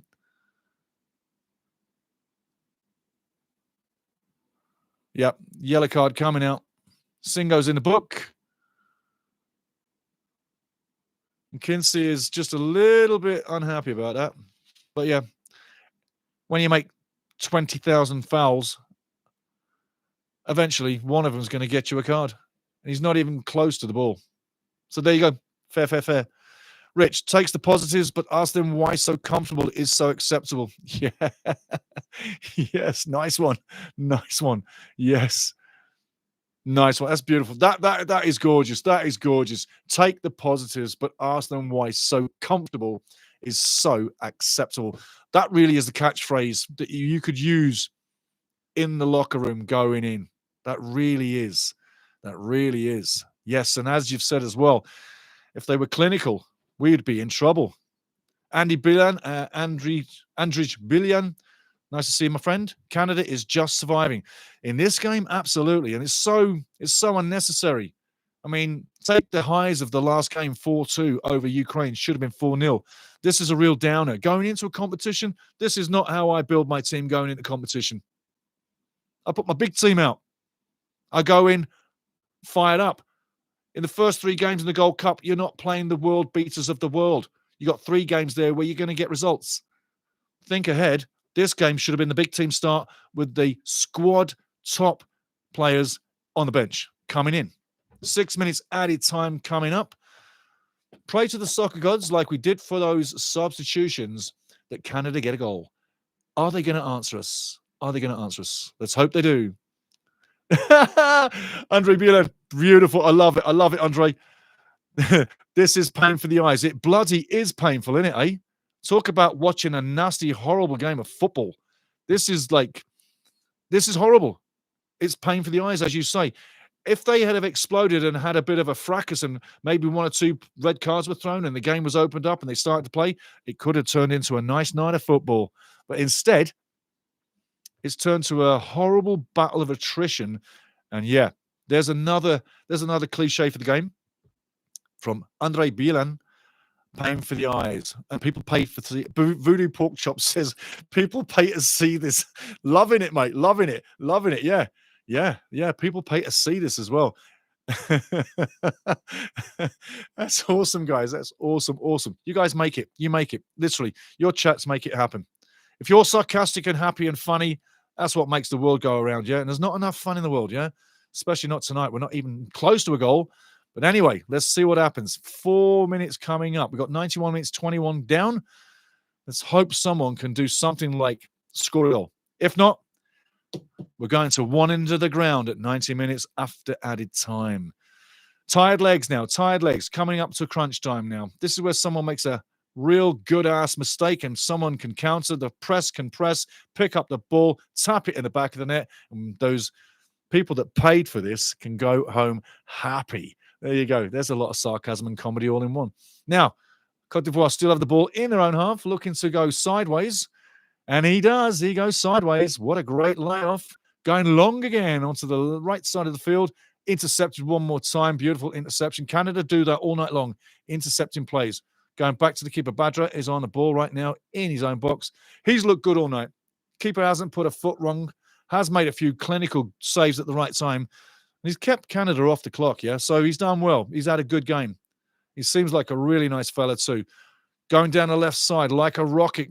Cote d'Ivoire looking to open up Canada. Ball coming in. Shot goes wide. He should have crossed. Ball goes wide. Nice play, though. Nice play. Another chance. Big player. Mr. Fay on the side still. Quite happy.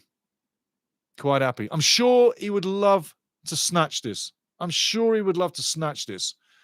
there has been times up front where you could say, in general, Cote d'Ivoire's probably had a few more dangerous spots than Canada. And as of yet, neither team has had the luck to score.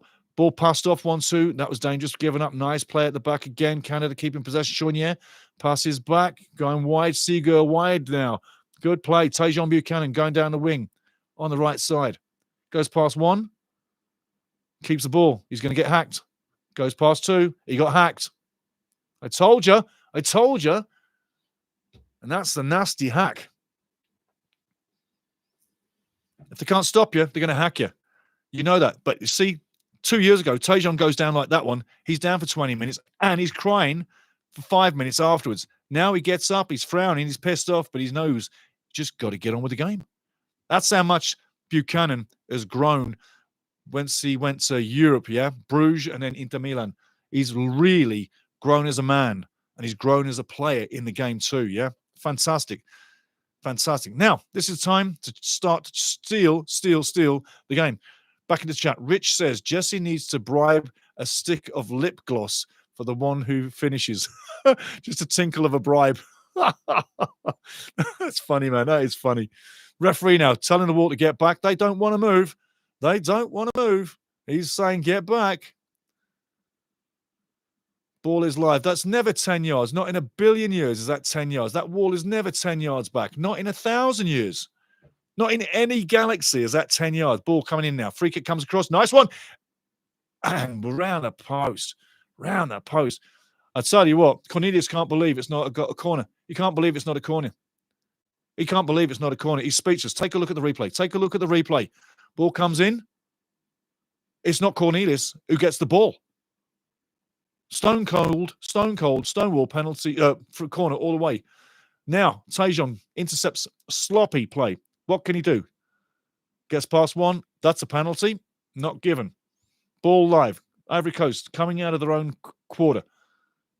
Driving tackle coming in. Nice play. Throw in. Ivory Coast. A minute. Last minute to go. Both teams hand it to them. They battled. They made changes. Lots of changes. Nothing's really come off. And now it would be a crime for any team to win, unless you're Canadian. But we're into the dying seconds, and the referee will be absolutely ecstatic that this game is over. He probably won't have a more pissing match for 90 minutes ever in his life. Free kick coming up to Cote d'Ivoire. We're into the last 20 seconds. I say the referee's going to be ecstatic that this one's over, but it ain't over. Stick around. Yes, mate. Apparently, we're going to pens. As far as I know, after 90 minutes, the games go to penalty kicks. And Jesse's looking around. I tell you what, that was amazing. That is shocking. That is shocking. Untold FL, you just tapped on something there. Will there be pens? As far as I'm concerned, penalties follow this game like they would have any of the games in the Canadian Shield. It only happens when you draw.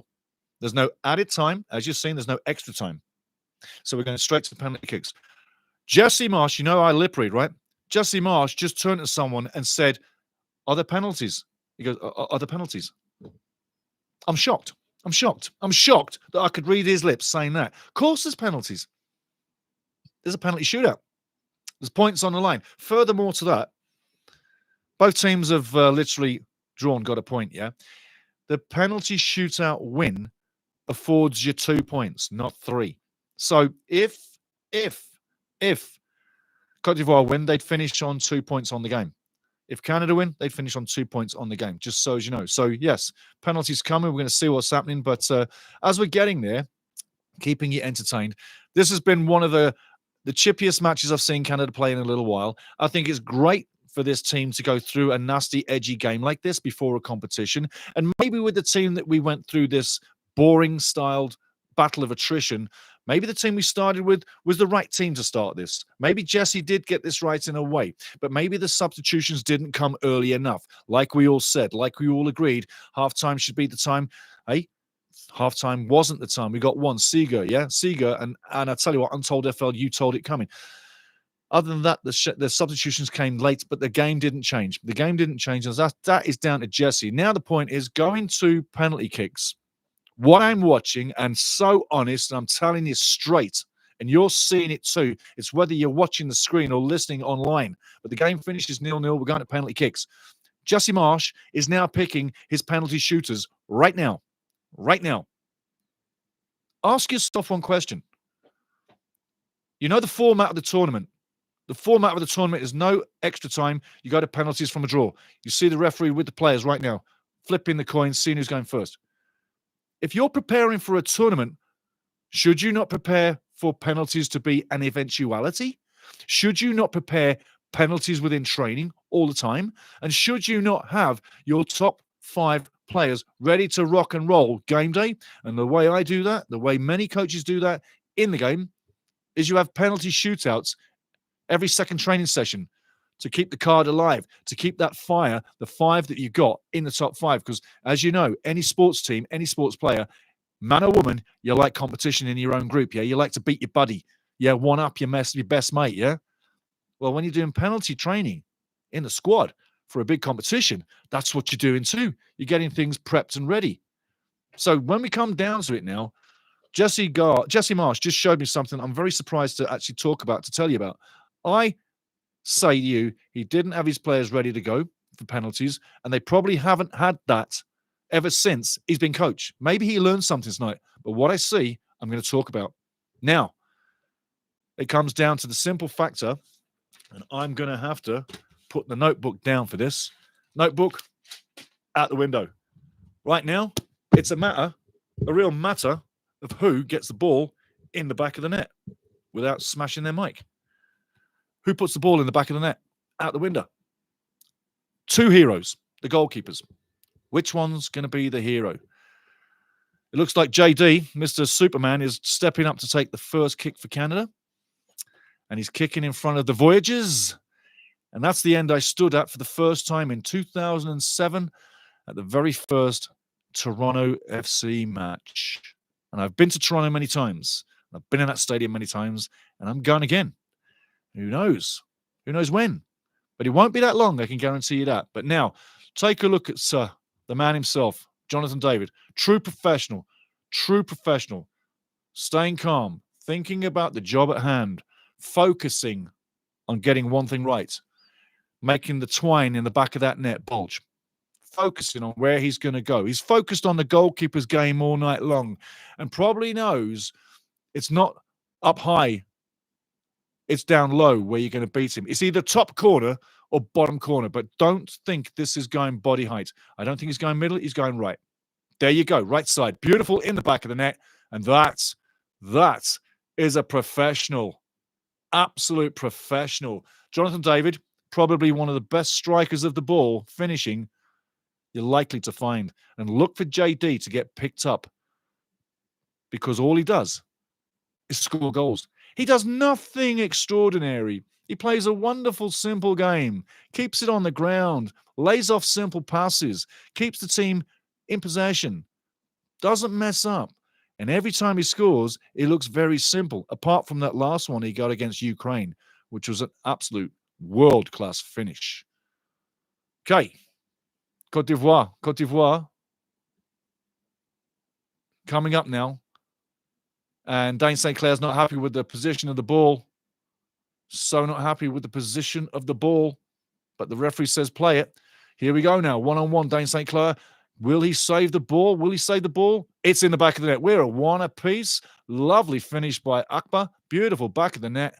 One apiece. And yes, Côte d'Ivoire fans up in the crowd cheering. Dane was very close to that. But Akbar puts it in the back of the net. We're one apiece. Everything to play for. Voodoo pork chop drama, just like Sunday in the Nations League Cup. Yes, absolutely, mate. Absolutely. I mean, who doesn't like penalties normally, yeah? And I mean, we got a point already, okay? So I'm not going to say anything right now, but we've got a point already. But showing the air now, on the ball. Normally a composed, very composed young man. Very good on the ball. Let's see where this one goes. He knows what he's doing. Left side. Yes, it is. And he's down low. Very lucky. Oh, my life. Very lucky. Wow. Yes. And Badri nearly had that. Badri Ali was very close on that one. 2-1 Canada. Hey, I tell you what, very close. Boom. He should have saved it. Not a great penalty. Not in the corner. Lucky to get that one in. Check it out on the replays. But hey, Choinière struck it hard.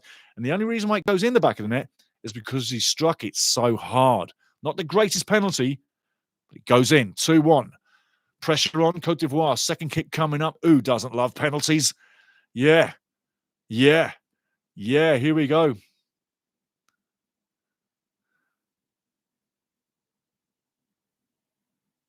Trouble spotting the ball there. Gagne's getting ready. He's getting ready. Dane St. Clair, been close once. Will he get hands on or is this going straight? It looks like he's going left. And he's put it way wide. What a terrible penalty. I tell you what, I feel sorry. I feel sorry for the young man there. He miskicked his shot. But hey, that's good for Canada. 2-1 up advantage Canada. And I can see what Dane St. Clair is angry about is the placement of the ball on the spot. But hey, as long as Dane St. Clair is getting angry and menacing in goal, yeah, then that's good. Good for confidence. And he's screaming down the field. Yeah, he's screaming down the field to his comrades. Let's have it. Now, Badri's doing the same trick and he's laughing. You got to love it. Côte d'Ivoire playing the same game. Fantastic. Yes. A focused face. An exciting goalie. Third kick for Canada coming up. Very important. This will rock the seesaw in someone's favor. Beautiful finish. Safety. Wasn't taking any risks. No risks at all. 3-1 Canada. It looks good for Canada right now. Absolutely. And a guy that's played really good all night puts a beautiful ball in there. Cornelius right down the middle. Missed the safety with a safe penalty. 3-1 right now. One more penalty in the back of the net. Well done. Badri Ali, not too happy about that one. Sad-looking Côte d'Ivoire fans in the crowd looking and staring defeat on the penalty spot on the night. But on the night, it would be a draw. But it'll count as a win for Canada right now.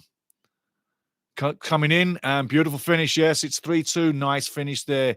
No question. Very casual. Knew what he was doing. Dane Sinclair, no chance in the back of the net. Beautiful finish. 3-2 on the night. Clear. Very clean. Look at this from the back of the net. Right in the corner. You'll never get a better shot than that. Maybe harder, but nice and accurate in the back of the net. 3-2. Pressure's still on. I can barely come forward. Pressure's still coming on. Does he continue the scoring? Does he score? He looks a little nervous. Badriali coming out to challenge him, going back into the net. He looks a little nervous. Not much of a long run-up. Here we go. And he does look nervous, doesn't he, eh? Doesn't he, eh? There you go. Missed an opportunity. Côte d'Ivoire back in the game. Let's see what happens. But he did not look at all happy. And that is a horrendous penalty. Horrendous. You're a professional taking a penalty like that. You're hoping the keeper's diving to the right. And he didn't. And it's in the middle of the goal, more or less. Yeah, you'll remember that. You'll remember that. You'll remember that. Because that was a horrendous penalty kick. Horrendous. Horrendous. Voodoo Pork Chop on the money with him. He's saying, and this is Voodoo Pork Chop, everybody. He's saying, I was going to call that. Body language was not good. On the money. Voodoo Pork Chop, I can tell his body language was, I'm going to miss. I'm not happy. I'm not confident. Get somebody else. In football or any sport, if you've got a penalty shot to take, only the confident guys take it. Yeah? Because they're going to be going there with power. Walking up like a wet fish to take a penalty kick? Give me a break.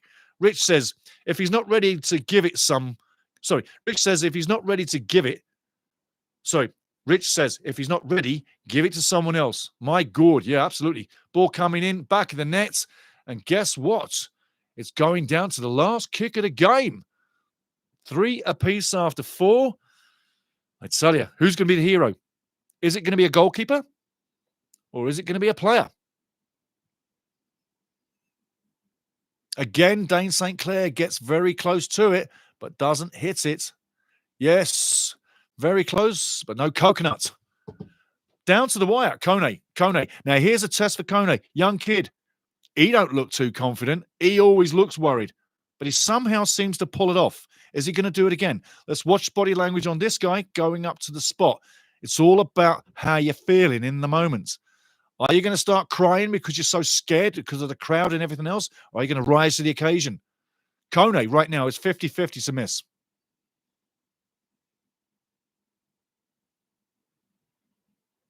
Oh, my life. Keeper was off his line. Keeper was way off his line. That should be a re-kick. By the letter of the law, that should have been a re-kick. Goal scored. There we go. See the keeper? The keeper was on Mars before the ball was released. I mean, Kone did not look good there, man. But wow. Maybe, Jesse, you work on the penalty kicks before the event, before the tournament. We come in ready for it because penalty kicks are not the toughest thing in the world, man. Seriously, you know that. You just got to be confident. Stride up there. Pick your spot before you get to there. Say, I'm going right. Okay, I'm going right. Put the ball down. Look at the ball. Don't look at the goal. Go back. Take a damn good run up and thump it or tap it into the right corner. But you can't just place it in the middle of the goal where the keeper's going to catch it. Everybody, you know that. Frustrating, yes. Frustrating, yes. Yeah, Voodoo Pork Chop again. He hits it like Bruno Fernandes. Here we go now. What's going to happen? Do we win? Do we win? Do we win? Do we win? Do we win? Nope, we're going sudden death now. Sudden death penalties. Here we go. That was a lovely little bit of fun between the two of them. But, you know, some of these penalties nowadays, when they're taking their little steps, isn't that like tricking out the keeper? Somewhat unfair, but that's the new age game. But yes, Voodoo Pork Chop, Kone hits it, a.k.a. Bruno Fernandes. Absolutely. Rich, lip gloss on the line, boys. Pucker up. Yes. Nice one. Nice one. Here we go. Sudden death. Let's see where it goes. It's going long, eh? It's going long. Who doesn't like penalty kicks? Okay. De Figueiredo's taking the kick. Let's see this go in the back of there. He's young, he's confident. Let's go, son. Running up, running up, running up. Oh, buddy, what are you doing? What are you doing? What are you doing? Just kick the ball, man. Yeah, awful's a word. Awful is a word. And it looks like Badri Ali, the Cote d'Ivoire keeper, is going to be the hero tonight. If you can't save that, why would you tap it like that? Why would you be arrogant enough to just do that? That is crazy. That is absolutely bloody crazy. That is crazy. And yes, it does matter. You guys on the bench saying it doesn't matter. Yes, it does bloody matter. Lip reading, sorry. Last coach who had a handful of games. Black hair. It doesn't matter. Yes, it does matter. Dane St. Clair needs to pull a rabbit out of the hat right now. He's capable. He's really capable. But Dane needs to be the man of the minute right now. Where's it going to go? Kick comes in. And it's there. There you go. Cote d'Ivoire wins the penalty shootout. Bless them. Bless them. Bless them. Certainly, 5-4 penalty shootout. Dane was close on a few of them. Quite a few of them. But give them credit. They battled, they came, and they won. Credit Cote d'Ivoire. Big, big, big African nation football team. And they're happy that they won this game. They're happy. They're happy. Dane St. Clair close on the penalty kicks. It wasn't bad at all, but some of the penalty kicking that we delivered tonight, ridiculous. Awful is the word for the last two that missed. You can't turn up and take a penalty kick like that. On the night, though, you got to say, De Figueiredo's laughing his ass off. I would be not so happy with him laughing. You got to take every moment serious. It's a case of taking out the enemy. You got to take out the enemy. You got to win the game. You can't stop You can't stop winning. But losing on penalties tonight, we shouldn't have lost. We had the opportunity to have won that on penalties. Started very well with penalties. Very well with the professional Jonathan David, putting it away, showing you how to do it. Yeah. And a couple of other guys straight after that too. Coach was not prepared. Players in PK, very questionable. Absolutely. Absolutely. Voodoo Porkchop says coach was not prepared. Players in PK, very questionable. Absolutely. And you saw that's what lost this match. As simple as it is, having a half training session, every second training session with the club, the team, on penalty shots, which is a fun event. You finish training with a 5-a-side game or a 3-a-side game and a penalty shootout as well. You always make training fun. Always bring penalty to the training session. Every second game, you've always got your starters. Everybody knows who the penalty takers are. Everybody knows who the number one penalty taker is. It's part of preparation. You're on the money, Voodoo Porkchop. 100% on the money. Coach was not prepared. Players in PK, very questionable. Apart from those that got it done, that did it professionally. Rich says, lesson learned. Absolutely. Rich, thanks for tonight. Thank you, buddy. Absolutely. Thank you very much. It's been a great time having everybody in here. I wouldn't have missed it for the world. Come on back for the next live game. And remember, guys, we do Canada live games, watch-alongs, and we also do Wrexham AFC in the live season and also on the summer tour and much more stuff as well. Go down. There's a new video right now. That was me yesterday at a Canadian Premier League game at Cavalry FC. There's lots of funny stuff in there. And you're going to meet some people that I love very much. And I'll show you me at a football match having some fun. That's a really cool video. You want to watch that one. It's in the library. Tria Amayani score. Absolutely. Absolutely. Definitely is. Definitely is. Definitely is. You deserved it. Hey, I'll tell you what, Cote d'Ivoire played really with heart, fire, physical nature, which they always bring you, but they denied Canada getting on the board. They didn't face the top team of Canada all the way through, but what they did face, they did well. Was Canada really a threat in front of goal? Not really. First half, 2 shots, no goals. That'll tell you everything. Cote d'Ivoire got what they deserved out of this match. And off the back of the last game where they lost, they were looking to change their fortunes. This sends them home happy, right? And let's face it, a competition, the Canadian Shield as it is, most of the teams are going home happy out of the 4. That's a good thing because it doesn't normally happen that way. But you'll see in a few moments that who are the champions of the tournament. That's what you'll see too. But at the end of the day, got to say, Cote d'Ivoire, Ivory Coast, class outfit, big football nation. 10 years ago, they were 12 in the world. Yeah? They're coming back that way. They're 41 right now. And on the season last year, 5-1-2, 5 wins, 1 draw, 2 losses last year. You got to say, they're coming back. Also into the chat, Leonce Mbele, the score. The score was 0-0, 5-4 penalties. Tria Amiani, the score. Tria a penalty. Thank you very much. Yeah, absolutely, guys. Absolutely. I'll give you the stats. We're going to go to the stats right now because you're wanting information. But again, you have to say well done to Cote d'Ivoire on the whole game. Giving you the stats on the game. We're going to go Canada stats first so you don't sort of confuse it. You won't believe this. And this will not happen many times, Canada fans. This will not happen many times. Stats on the doors. Canada, 8 shots, none on target.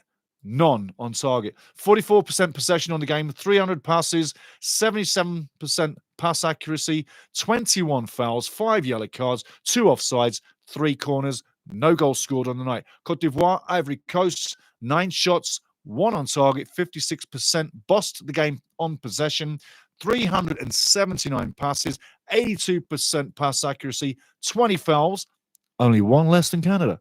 4 yellow cards, only 1 less than Canada. No red cards, 2 offsides, and 3 corners. There's your stats on the night. I tell you what, Cote d'Ivoire, it'll be a night to remember. It'll be a big night. And everybody back home will be absolutely happy to see the penalty shootout and the way you bounce back from the last game. So that's what I'm saying with Cote d'Ivoire. Team that should be coming back. Les Elephants, the Elephants. Hey, you know what? The only thing they don't have is someone up top that can really get it done. And don't give me Pepe is the guy up top. You've seen him miss and mess things up and look so out of confidence and so out of good mojo moments in the game. He gets into deadly positions and you're thinking he's scoring and he doesn't. So that's what I'm saying. Big strikers. That's what finished the game. In Cote d'Ivoire, I wish you to find a couple of strikers. By the way, Africa needs a world champion in the future. It's got to happen. Look at all the great African players around the big leagues, yeah? One day it's got to happen. One day it has to happen. Final score on the standings. Well, Canada has 4 points, New Zealand 3, Ukraine 3, and Cote d'Ivoire in 4th has 2. There with said, Canada finishes first with a 1 win and a shutout loss, plus 2 goal difference, and they are then the champions. Jonathan David, obviously big player on the first game, a couple of goals, and obviously tonight comes in late. Nothing really happening, but he does show you how to take a penalty. And if we need penalties in the future, Jesse Marsh learned a lesson, and we all saw it happen live on TV. Don't forget, I do lip read, so I don't need sound on any screen around me. I can watch someone, keep it quiet, so you can hear me, and I lip read what people are saying. And that's why I pick up so much on the bench, which is beautiful. And Jesse Marsh, I'm a little bit surprised with what he didn't have prepared tonight. Did he take this game seriously? Did he really take this one seriously as if we're going to get a plan to work? Or was it just to test out players and see where we go so we know what we've got? It's an interesting question because if you're not prepared for the penalties, which is a definite given in this game, because this really did have a look of a draw all the way through, and you're not ready for penalties, at least at half time, go through it. You know, not at 90 minutes. I mean, the one thing about being a coach with a football team or any sports team is your players need guidance. And if you guide them every step of the way, you take the questions out of their mind. They can just focus on the game or on the set play being a free kick, a corner, or eventually even a penalty. You can talk about it all night long, but it's up to the coach to prep it and get it ready. But hey, it is what it is. Stuart in the chat says, was watching on Fubo TV and the feed went. Really? It went? Oh, my life. That is sad. How long were you watching here, Stuart? Because that would be really bad to lose your TV feed. And how was it on Fubo? Let me know. What was the commentary like? How was it? But how long ago did you lose it? Or was it just for the PKs? Because they had to stick to some kind of schedule. It was good. Cool. Okay, Fubo TV was good. Nice. It's like another channel here in Canada that gets a little bit. Sorry, Stuart. Think TSN was also airing the match. Yep. Start during the PKs. There you go. That's what I thought it would be. That's what I thought it would be during the PKs. Another channel in Canada that really never gets the kudos or somewhat love is One Soccer. I think those guys do an amazing job for what they are and how big they are and how big Canada is. You have to throw them some plus points because them guys do a great job. It might not be your flavor. I get it, and not everything measures up for everybody. But in one part, I have to say, when I came to Canada 30-odd years ago, there were no football-specific channels. So anything soccer gets my vote. It absolutely gets my vote. And Canadian Premier Leagues, I watch Canadian Premier Leagues on there and other things too. So I'd say give them a shout as well. And they've done a great job on this game tonight as well, airing that game as well. So let's face it, in Canada, we've got to push Canadian. We've got to push this team as well. We also got to wear the wins and wear the losses and wear the disappointments, but we also got to wear the trophies when they come along, like we are now, 2025 Canadian Shield champions. So tournament down. Good for the confidence. We learned a lot about tonight. You learned a lot about tonight. I learned a lot from you tonight. You were absolutely amazing in the chat all the way through. Some of the things you brought out tonight were absolutely top draw. Absolutely top draw. I've watched a lot of other soccer channels. I do. And I jump in the chat with them too. But some of the stuff I read tonight was absolutely on the bloody money. Like, you impress. And you're part of the family. And if you're not part of the family right now, join, like, subscribe, get in here. If you like Canada live games, commentaries, watch-alongs, if you like WREXHAM, all the games, live commentaries, watch-alongs, all season long right here, just join up. That's all I do. That's all I do. And the World Cup is what I do as well. So that's the main axis of this channel. And the stuff in the chat is what you bring. Top draw. I'm going there right now. Stuart, there was CFMT Channel 47 back in the 80s. Yes, yeah, there was. Absolutely. Yeah. And like all the good things that we had, they all disappeared because we had nothing to feed off. We had no national team going anywhere per se. World Cup was 86, and that was it. That was the pinnacle in 86, Mexico World Cup. And after that, it just went down. So straight away after that, everything else faded away. And where sponsors stepped up to be around good things going towards the World Cup, when nothing happens afterwards, they step away or they pay less. And believe you me, in the doom days, John Brown was one of the big men at the Canadian Soccer Association back in the day. And we're talking like early 2000s. And even Johnny would sit down with me and say, Steve, we just don't have the money to pay anything. And I went, well, as long as you pay my bills, I'm okay. He said, no, we'll pay you. But he said, we just really don't have the financial clout. And that really hasn't gone away yet, but we're doing a lot better now. That's what I'm going to say. But hey, going back to the chat, you guys are showing it. Stuart showed English football. So Stuart was talking about Fubo TV that showed English football. Yeah. The one thing about Stuart, you get a laugh out of this. I hope everybody gets a laugh out of this because 9 times out of 10, I like to be a little bit sarcastic about things. Fubo TV. Has anybody watched Fubo TV highlights? English Premier League highlights. Boys are on the field in the front of the Champions thing. Because I tell you what, Fubo TV is a great channel, but whoever produces their soccer highlights at Fubo TV, I tell you, they need to wake up because sometimes some of the mistakes that they make on their highlights are hilarious. That's all I'm saying. You would laugh your ass off at some of the clinical, like, glaring mistakes that are in there that will make you laugh. You wouldn't believe it. Anyway, back to the boys and back to Bobby Biggins. That's a cool name. Bobby Biggins. Yes, Bobby Biggins is bigging it up, playing rep football all through the early 2000s and an OYSL in college. Seeing the progress is amazing from where it was. Bobby Biggins, I'm bigging up to you, bruv. Absolutely, mate. Absolutely. From where it was, and you and I have both seen it was, and you and I have both seen it from where it was to where it is now. It is amazing, man. It is amazing. And how much pain have you had for, like, say, 20, 30 years before the last 5 years? because the last 5 years has been heaven. And these young kids today watching Canada soccer and watching the team are like, oh, yeah, we got a great team. Yeah, got a great team. But they have no clue of the absolute crap we waded through all those years getting nothing. Okay, Gold Cup, the big Gold Cup. Yeah, we know. Remember that. But in between that and after that, we had a lot of barren times. So Bobby Biggins, I'm bigging up to you, man. Seriously, I'm going to read it again. Playing rep footy all through the early 2000s and OASL in college. Seeing this progress is amazing from where it was. And senior crowd, all of us, we can say the same things that Bobby Biggins is saying right now because he's absolutely on the money. Absolutely on the money. I'm watching Sami Adekugbe limp back on the field. His leg is straight. He's not moving that ankle. So it seems to me an ankle injury. He's coming on for the photo. But I'd say his chances of going to the Gold Cup, shot.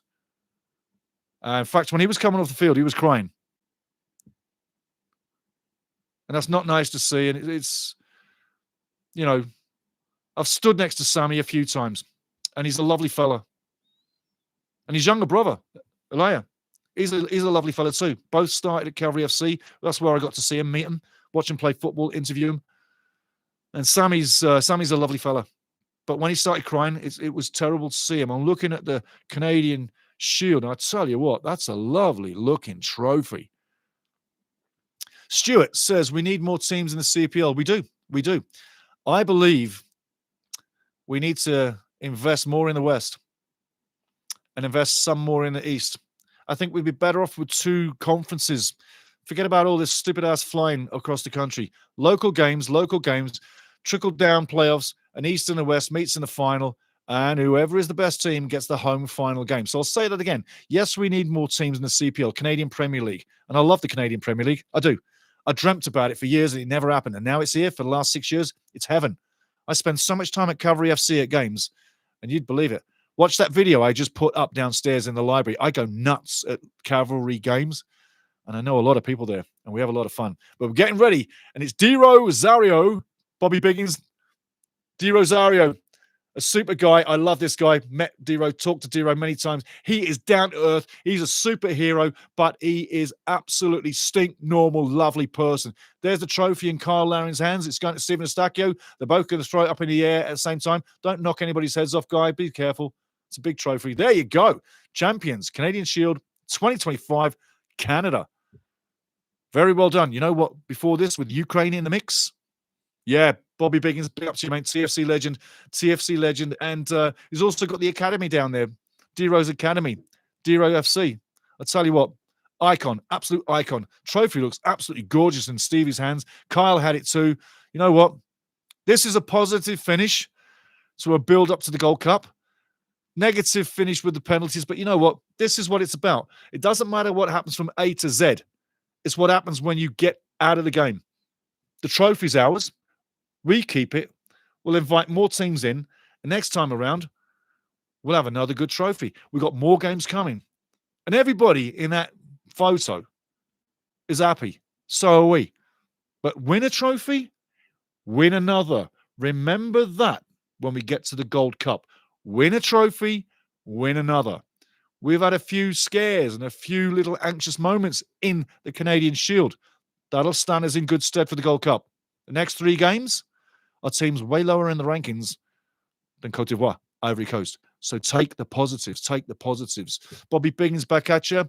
They got a taste of something now. They got to want more. I totally agree, bruv. Totally agree. If you win this, you want to win more. If you've never won a trophy, let's say Harry Kane, for an example, never won a trophy until he went to Bayern München. Now he's got one. All those goals, all his career. Super striker, never won trophy. We got young kids in this team have won a trophy. And they're going to remember this. And when they raise that trophy right now, I'm looking at it in my psycho. It's a case of I am really enjoying what I'm seeing with that trophy getting raised by our lads. I really am. And we got some strong boys. Strong boys. We really do. But going to the Gold Cup, win a trophy, get another. Remember that for the Gold Cup. I put us in the top 2. There's going to be a preview to the Gold Cup coming up Saturday night. I'm going to be talking to Reese and Doogie, Canadian fans, run a podcast. Get to know that Saturday night. That's coming. Preview to the Gold Cup. You're going to love it. And it'll be full of lots of passion just like you want it. And then during the Gold Cup, we're looking to go live again and talk what game we have. But guys, I got to tell you, champions, mission accomplished, rocky ride towards the end, faced adversity, got past it. Eventually, you raise a trophy. That's how you win a trophy. You can go all season long, game to game. You can go all season long, game to game. You'll face adversity. You'll win a trophy. You can go through cup competitions, a CONCACAF competition. You go through group phase. You can get into the playoff stage, and you'll go through adversity to win a trophy. It doesn't come easy. Champions breed wins. Champions stay winners. We've won a trophy. Let's get more. Bobby Biggins back at you. Definitely have to ride Kripo for the Gold Cup. Yeah. St. Clair is good, but Maxime is great. Oh, absolutely. 100%, man. 100%. 100%. I do like what Dane St. Clair brings, and I touted Dane St. Clair to come into the World Cup squad before 2022 and start nailing down a place. And remember, Maxime had that horrific injury, and he's come back, and he's not missed a beat. In fact, I'd say he's better than he was, if that was even possible. But yeah, number one for the Gold Cup, or even moving forward any game, it's got to be Max. It's got to be Maxime. He has to be. I mean, he's the guy. Definitely the guy. But guys, I'm going to tell you one more time. Check out the library. Check out the videos. We do two things. Canada, watch-alongs. Wrexham, watch-alongs. It's that simple. It is that simple. And yesterday, I went to a Canadian Premier League game at Calvary FC. Check that out too. You'll love it as well. There's a lot of funny parts in there, but I walk you through the whole place in slow time and describe what's going on so you get a feel of where you are. And if you were to visit Calvary FC in Calgary, you just walk like the video was. You know exactly how to play it, where you are. And I tell you, the people that go there, typically Canadian, you have a fantastic time. And believe you me, going to soccer games, having a fun time, I either end up in tears of laughter or just laughing my ass off with all my friends at the match because I have a blast. You'll see that in the video down below. Down below. Absolutely, absolutely. But I'm telling you what, Bobby Biggins played against Max. Oh, you did? 94. Both babies, and we got smoked by them. Wow. Okay. That's a good memory. That's a real good memory. That's a real good memory. Okay, guys, Saturday night, next video, Gold Cup preview. That's where we're going to go there. And I'll tell you what, I'm going to tell you exactly where I think we're going to finish. We'll get my predictions. We'll also get some input from Reese and from Doogie coming on from a local Canadian podcast from Southern Alberta. And we'll definitely tell you what we're thinking there. And like I say, moving through, we'll go live for the games as well. But tonight turned out fun. And sometimes you've got to go through a rough night to get to a good end. And who doesn't know a few rough bars before you hit the right bar and had a fantastic time, yeah? So celebrate tonight in the right frame of mind. We have a trophy. We're looking for more. You get one, you do get more because winning becomes a habit. Ask Bobby Biggins. He'll tell you that too, yeah? OYSL. He'll tell you. He knows what he's talking about. Finishing off, he was with Ontario Selects with Bryce Alderson. Way good, way good. Or against Quebec was a wild time, laughing his ass off too. And glad to find this channel. Bobby Biggins, glad to find you. Like everybody else who comes in here, this is what happens. This is all what happens. We have a great time. We're all one family. No matter where we're from, we are all collectively one unit. There's no leaders. There's just this guy having a great time, having a laugh and a joke, and not doing it like TV, doing it like we want it. Let me have a swig.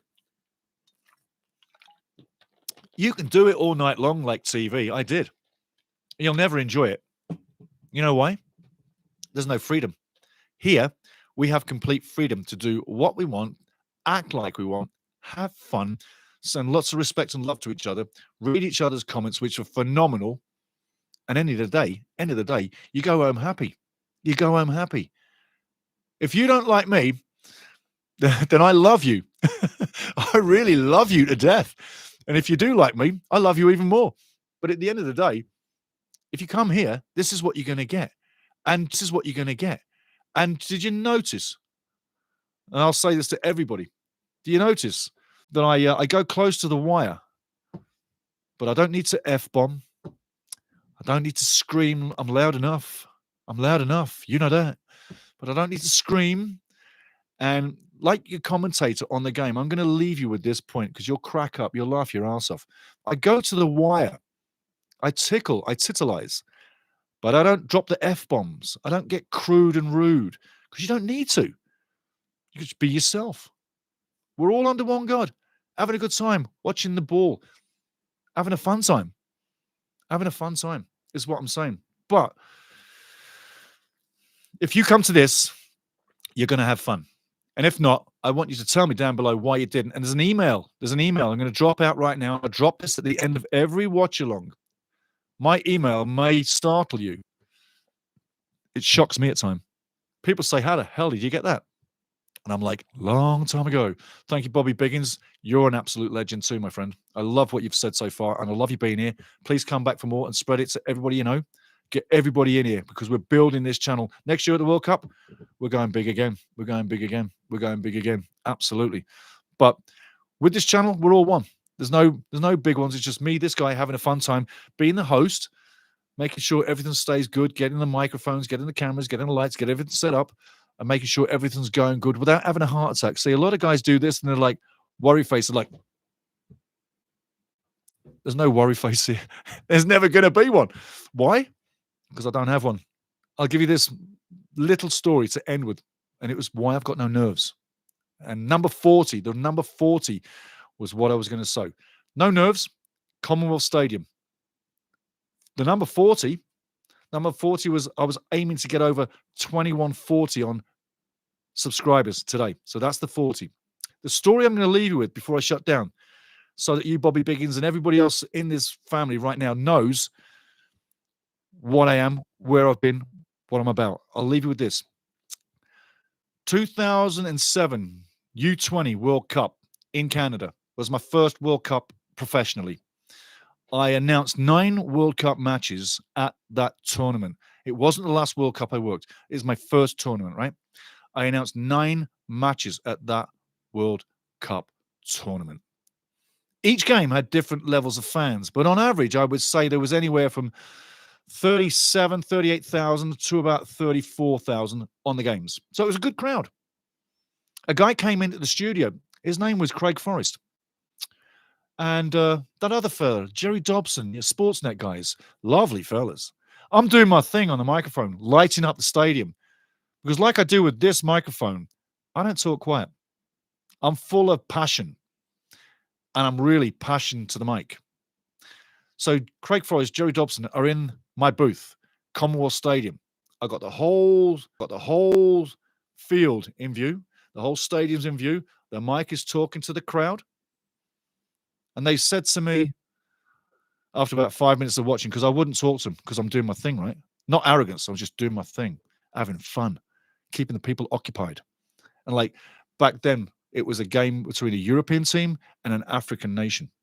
So just to give you an example, for the Spanish teams, I was really lighting up their Latino, the Hispanic. So if your name was Rodriguez, as they say in Canadian TV, number 5, Rodriguez. No, that's not good enough.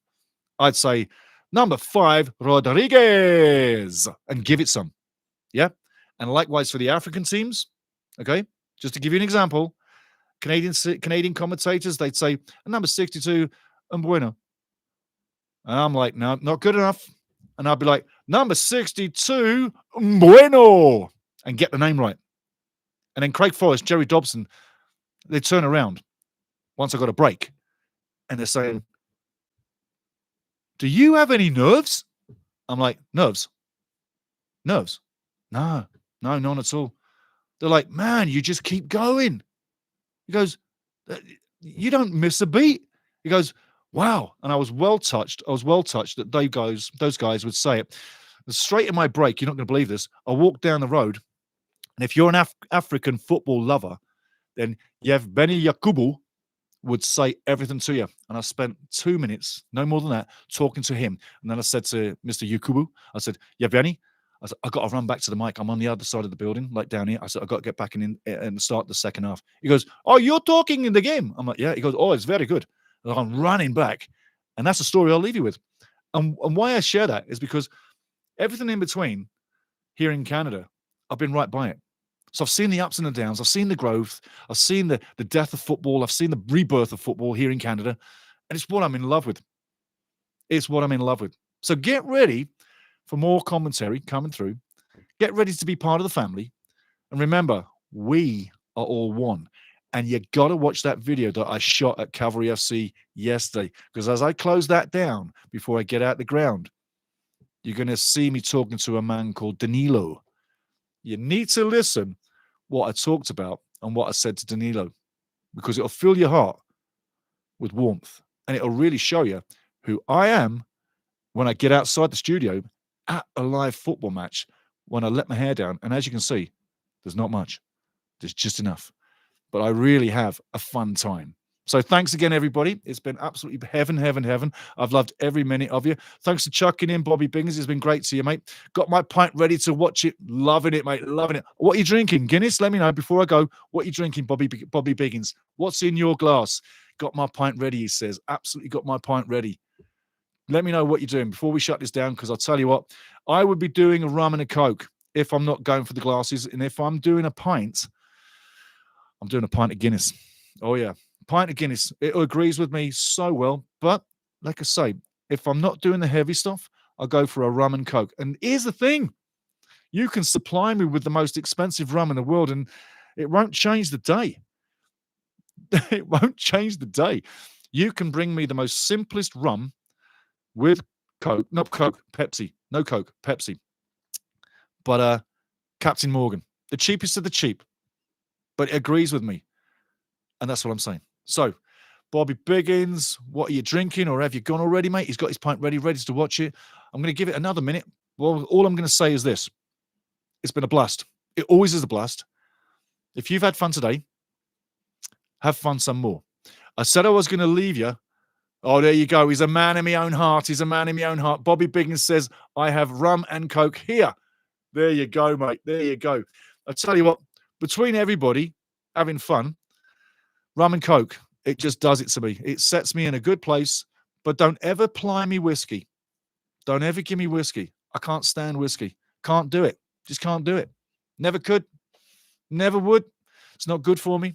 But a little bit of rum and Coke, I turn into a really good. It's not good for me. But a little bit of rum and Coke, I turn into a really lovable pirate. Very funny, full of life. And that little pirate, you'll see in that video that I'll be yakking about in the library. You go there, you'll see me having a good time.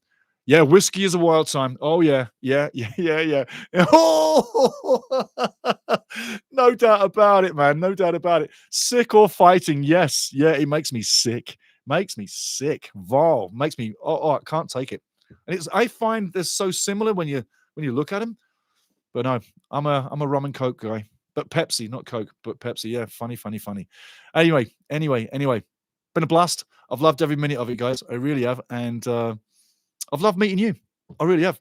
Some of the things you said, it's been fantastic, man. So keep going, everybody. Get back Saturday. Gold Cup preview. And we'll have some more. And we're going to meet Reese and Doogie to get some chat from other people, not just my yapper. We'll get a third opinion, 2 opinions. But 2 opinions means a third because I got 1. But I'll love to see you again. And like I say, Gold Cup's coming. So last word from Bobby Biggins going out. Cheers, mate. Can't wait to watch more. Big up to you, Bobby Biggins. Big up to everybody.